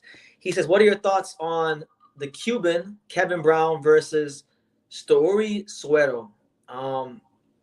First of all, thank you for the super chat. And then second of all, Kevin Brown's a good fighter. Probably one of the better Cubans out there right now. I know some fighters that, I'm not gonna name no names, but I know some guys that avoided him. He's a good fighter. I don't know too much about that fight, so I'm not gonna sit here and bullshit you and talk like I know. I don't know, but now that you brought it up, I will do my homework and I will make a video about it at some point, because we try to cover as much boxing as humanly possible here on True School Sports. So let me go do my research and then I'll have an answer for you. But to answer a little bit of your question, Kevin Brown's a good fighter. He's an aggressive Cuban. He doesn't have like the traditional Cuban style. He's a bit more destructive, right? And I know that Bob Santos and the people that handle his career talk about him highly, And to his credit, he beat Julian Smith decisively, and I was at that fight. I covered that fight in Orlando. And Julian Smith, that win has aged very well, because Julian Smith beat Orestes Velasquez. Julian Smith beat Ergashev. And Julian Smith is probably one of the better 140-pounders out there. So Kevin Brown has shown his class in the sport thus far. What are your thoughts on Uday getting his ass beat again by Melvin at 105? I don't have any thoughts. You're like the 50th person that's asked me that. I haven't had a chance to watch the fight, so I don't have any thoughts. But what I can say is I'm happy for Melvin Jerusalem, because right now, Melvin Jerusalem and Pedro Tajuan at 105, these are the guys that are carrying Filipino boxing. These are the only current Filipino world champions in our sport. And the Philippines is a proud boxing nation, so I would like them to keep winning, at least one of them to keep winning, so that the Philippines have someone that they can get behind.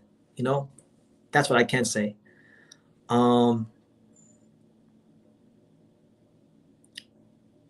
What's the latest on CP? I know you got the inside scoop. Talking about Caleb Plant.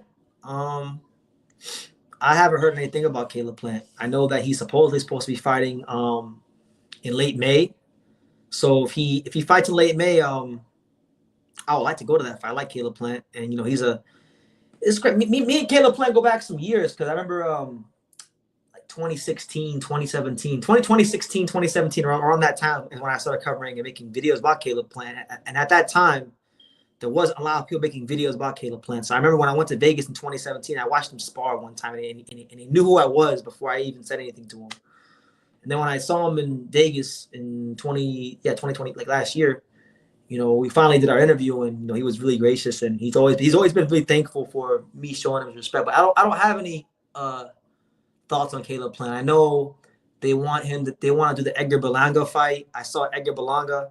He went on Twitter. Berlanga went on Twitter today, and Berlanga was like talking about how Caleb Plant, that Caleb Plant is not a boss. He works at PBC, and he's gonna offer Caleb Plant a contract where Caleb Plant fights for $200,000 and Edgar fights for like 20 or 30 million. So to be honest, I think that's the best fight to make for Caleb Plant. Commercially, it's the best fight to make. And I think Edgar should just sign on PBC so they can go ahead and do that fight. And make it happen. So we'll see how it goes. The Nobody 92. Shout out to him again with the $5 super chat, $4.99 super chat. He says Brian Norman Jr. versus Rohan Polanco. How do I see that fight going? That's a hell of a fight, man. Again, that's a matchup. You guys do a great job of bringing up matchups I never even thought of. I love that fight. You know, I gotta finally do a Rohan Polanco video. I gotta do a Rohan Polanco video because he's one of these fighters that I've seen fight. I know who he is, but I never did a video about him. So he'll get a True School Sports video soon.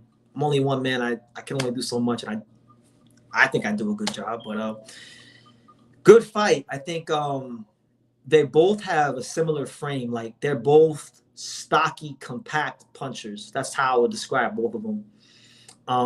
Brian Norman, I think what I saw in the Cuevas fight and what he showed flashes of in some of his fights is that he does have an ability to get on his toes and box and mix things up and show different looks.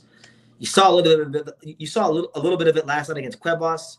Unfortunately for Norman, Cuevas wasn't durable enough for him to show more, but I think he was going to show us more if Cuevas would have stood up to his power better.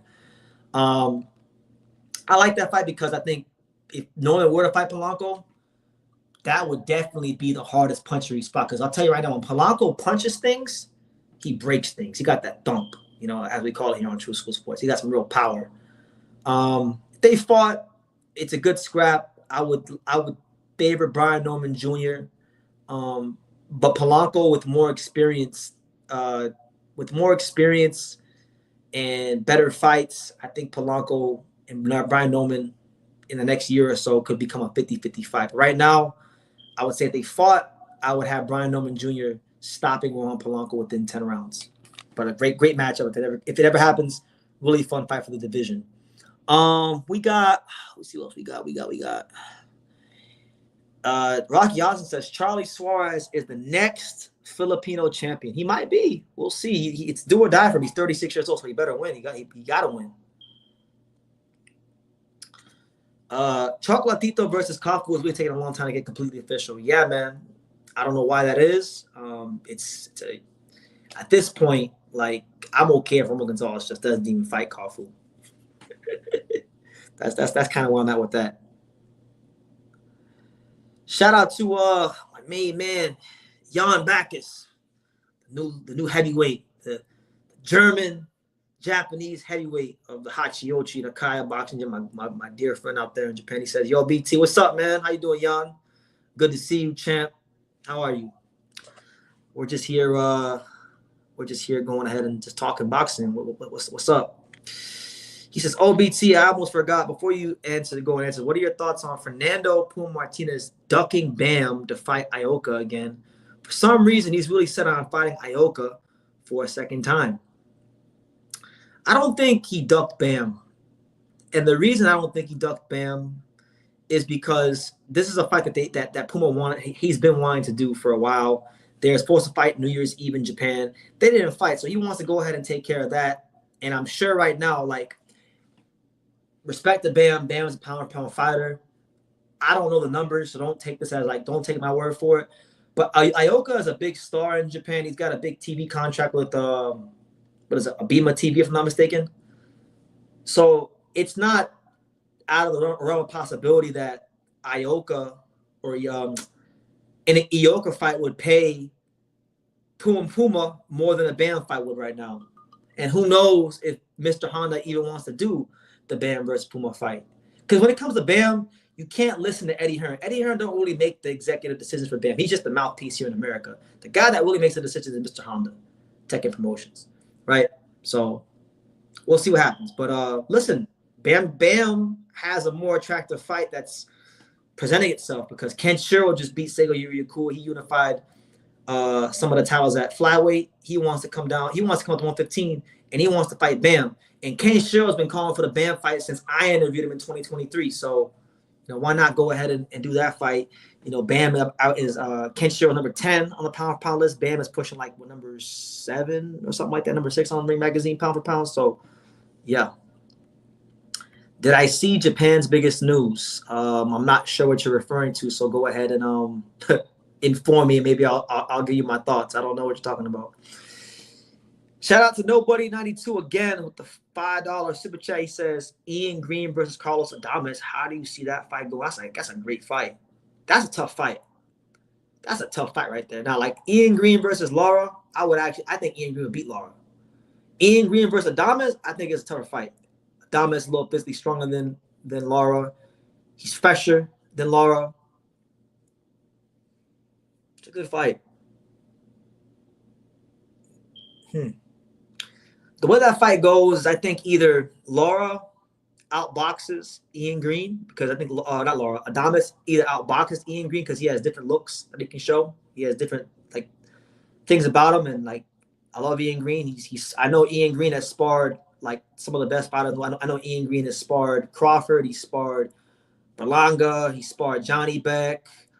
He just hasn't had the chance to fight these guys at the top level because of things going on in the boxing business, right? But I know he's a really good fighter.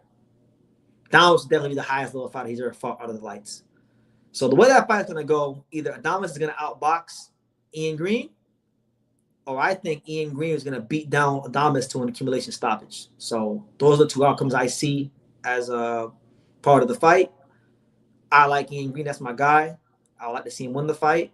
But being objective and removing my feelings, those are the two probable outcomes. So I hope that answer is satisfactory to you. Quincy wants to know. Oh shit! Hold on, Quincy. I'm gonna get to your comment in a second. Jan says, in a way, just challenge Nakatani for the Tokyo Dome on Christmas Eve. So we're getting some breaking news here. Breaking news. Breaking news from Japan. Let's see. Let's go on Twitter. Let's see. What the hell is Jan? What is this? What is this talk of Inoue calling out Junta Nakatani? So, because what's the monster saying? Ain't that some shit? See, I haven't gone live for this long in a while, and now you guys are about to get an organic reaction out of me if Inoue's out here running his mouth about Junto. Let's see what he said.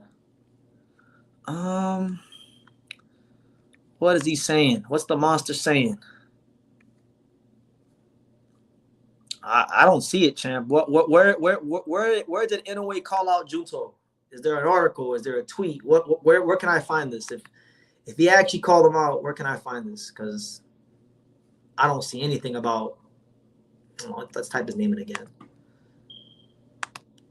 Because I don't see anything. Let me see. Inoue Nakatani. By the way, shout out to all 29 of you guys rock with me, here on True School Sports. Right now it's 1:58 a.m. Eastern Standard Time. It's 11:29 in Japan. I always have this tab open on my computer, and I always have the time set to Mito, Japan, probably my favorite city in Japan. Yeah, so it's morning in Japan. But anyway, where we at? So in a way, where's that tab at? Where's that tab? Oh shit! In a way, in Junta Nakatani, hold on, let me take that comment off. Let me see. So, in a way, in Junta Nakatani met at the annual JBC Awards in Tokyo, and Inoue called for the fight with Junto, saying, "Let's meet at the Tokyo Dome this time next year." So, John, that's not the 25. That's not this year. That'd be next year. He's saying he want to fight Junto next year, which I'm not against. I mean, obviously that's a great fight.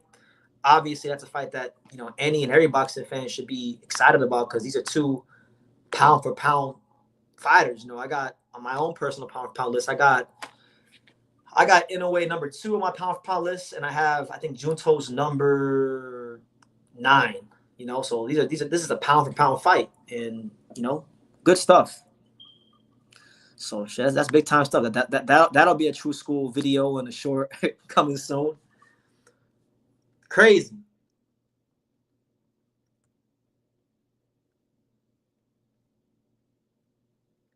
All right. What do you guys think? Well, you guys tell me what do you guys think about Inoue and Junto calling each other out at the JBC Awards, which is a big deal in Japan. What do you guys think? I love that fight. Probably one of the top 10 fights I want to see in boxing. Hopefully, listen, I'm just throwing it out there. I know Turki Alalshikh is getting his hands involved with everything in boxing right now, or not everything, but many things in boxing, especially Japanese boxing. One of his ambitions is to stick his hands in the Kugi-Jaw of Japanese boxing, which I really am not a big fan of. But if they do Inoue Nakatani, keep the shit in Japan. Do not put it in Saudi and rob the Japanese people of a fight that should really and truthfully be the biggest celebration of Japanese boxing that there's ever been on the face of this earth. Okay?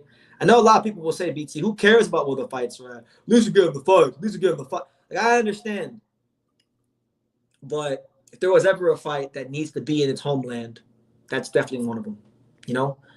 Inoue is a massive star in Japan, and Junto is starting to become a bigger name in Japan, and he deserves to fight on that stage in front of his people. So hopefully, for the boxing fans, I know the fight everybody wants to see. Let's go ahead and make it happen at some point. Champy says I'm kind of disappointed we're not going to see Inoue at 126. I mean, me too. But I won't be disappointed if he fights Nakatani. I can't be like a hater if he fights Nakatani at 122. It's a great fight. He's fighting a guy on the pound for pound list, so you can't sit here like it's not like these fights he's doing now with Cardenas and Merjan. Like, I don't give a damn about those fights. But if he fights Junto, I can't fault him for that fight because this is a guy who's a pound for pound talent and a guy that could rearrange his face and beat him. That's how good and dangerous he is. And vice versa. Inoue could rearrange and beat up on Junto as well. It's a great fight. Yeah, I'm not gonna fault him for that. And truth be told, like I told you, if you guys remember, I don't know if you guys, some of you guys may remember this. I said it on one of my lives when I was in Japan, because I went to the Ohashi boxing gym to try to interview Inoue one day when I was out there, and he trains on one of the floors, because the Ohashi gym is part of this big building in downtown Yokohama, nice, big, clean, state of the art office building. And I went up to one of the floors where he trains, where it's only reserved for the elite professionals of Ohashi Boxing Gym. Nobody goes in this room. And I walked in there like I owned the place, which I shouldn't have did that without a Japanese translator, but I did it. And I seen Inoue in there.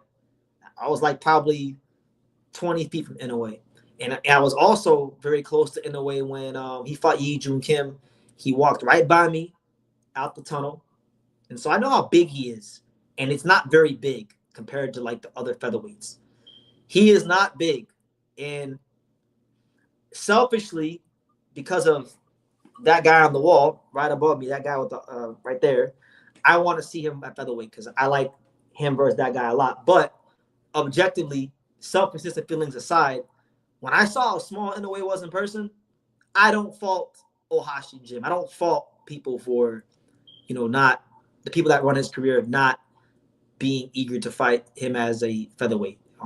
He's not a big guy. Even with him packing on some weight and muscle, getting in the right shape to fight at featherweight, I don't think he is particularly a cut out for the weight class, just being honest. So if he can do the big fight with Junto Nakatani, which makes more money than any fight at featherweight, and truth be told, even though I want to see certain fights at featherweight, none of those fights like Angelo, Espinoza, Fulton, and Ball, none of those guys at this present moment in time are on the pound for pound list. Junto Nakatani is, and it's a big money making fight. So it checks the legacy box, it checks the money box, and it should be the fight that he goes after. Why not? I just wish, just my opinion, I just wish we didn't get Ramon. I mean, I'll be at the Ramon Cardenas fight in Vegas, so it's great to see him in America. But like, I could do without Cardenas, I could do without Merjan, but it's all part of a plan. I understand it. It's crazy. I said I was gonna get out this live 30 minutes ago, and now I'm still here because you guys are making this a really fun live. Haymon and Arum should have been working together years ago. American boxing would have been in much better shape now, and we wouldn't need Turkey.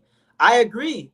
So as much criticism as I have about Turkey, and you guys know I've had a truckload of criticism for Turki Alalshikh and his involvement in boxing. But I got to be honest, Arum and Haymon not working together for years, they not destroyed, but they made it very difficult for American boxing, right?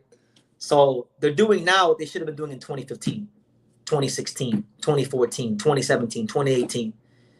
And this should be a great learning lesson to everyone. It's like, if in life you have to do the right thing, because if you don't do the right thing and you think you're getting over on the system, guess what? At some point, life's going to force your hand and you're going to have to do the right thing anyway. So it's kind of funny how it took Turkey to do all that. So in a sense, I got to go ahead and, give Turkey some credit. Turkey actually got got these guys to work together. So in a sense, you got to give Turkey some credit. Turkey's kind of a legend. He got Arum and Haymon to work together. That's impossible. He got Arum and Haymon to work together, and he got Eddie Hearn and Frank Warren to work together. So shit, that's probably far greater than any fight Turki Alalshikh would ever make in his career as a promoter or whatever you want to call him. His greatest legacy is gonna be that he got Hearn and Warren to work together, and he forced Haymon and Arum to work together. So that's crazy.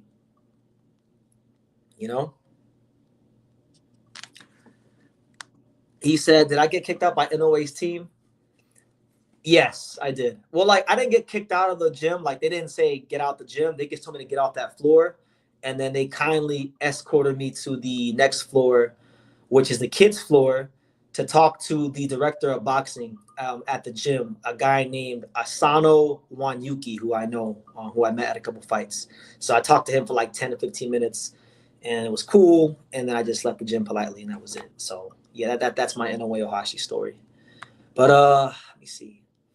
John says, bro, he's still fighting 4 times this year. I can't hate on that. Nah, look, activity-wise, I can't hate on that. I just wish it's not his fault.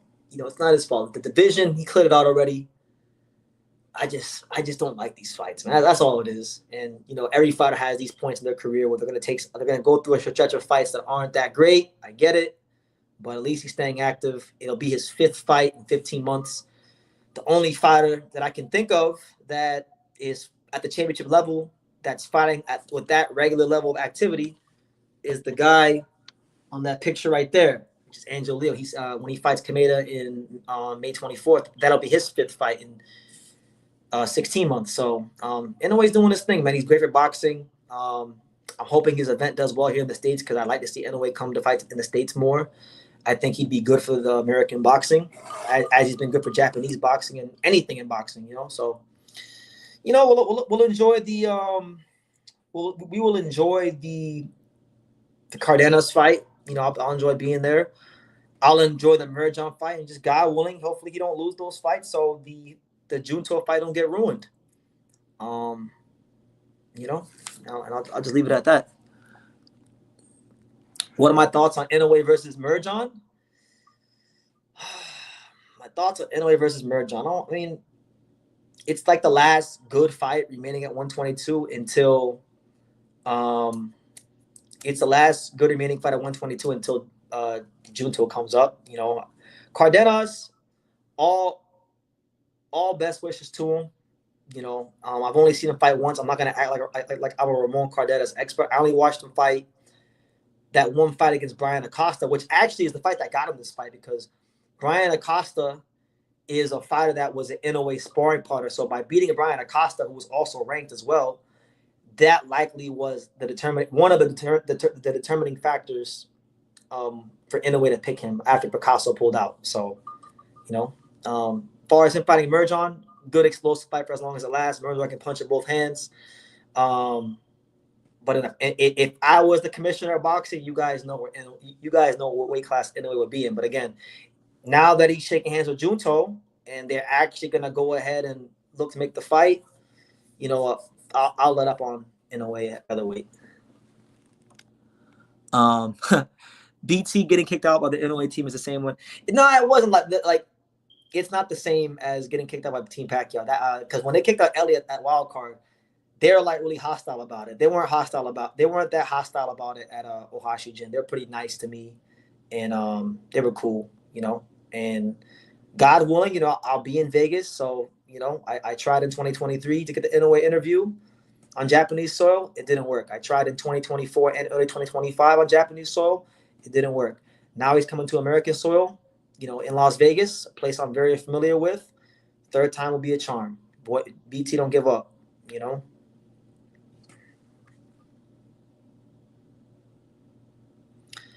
Inoue caught at Dodger Stadium would be crazy. It would be crazy, but as of right now, I don't think it's a possibility because I asked Bob Arum about it. If you go back and you watch the interview I did of Bob Arum in June, I asked Bob Arum about that fight, and he said pretty much, he was like, Inoue at Dodger Stadium is too expensive. You know, it's too expensive. That's what he said. So Top Rank, I don't think yet. Now, if the Inoue event at T-Mobile, let's just say if Inoue were to move anywhere from 17,000 to 20,000 tickets at T-Mobile Arena fighting Roman Cardenas, then I think Top Rank Boxing would consider doing a bigger venue like Dodger Stadium. But right now, I don't think that's in the cards. You know? Jan says, BT, make the video real quickly. You'll be the first one to cover it in the US. I will. I'm gonna get off this live soon because we reached the 3 hour mark. But listen, guys, I'm gonna get off this live so I can go make the Inoue Junto video. You know, this is the #1. True School Sports is the #1 source for Japanese boxing in America from an American, and that's me. And we take immense pride in that. So it's not an easy job, you know, and nobody does like BT. So I gotta keep it going. You know, Inoue and everyone coming to the States need to know that True School Sports is the home for Japanese boxing in the States. But listen, guys, it was a pleasure. I had a great time on the live. I gave you guys 3 hours, so hopefully you guys watch on the playback. Go ahead and enjoy the playback. I'll be live again tomorrow. At 10 p.m.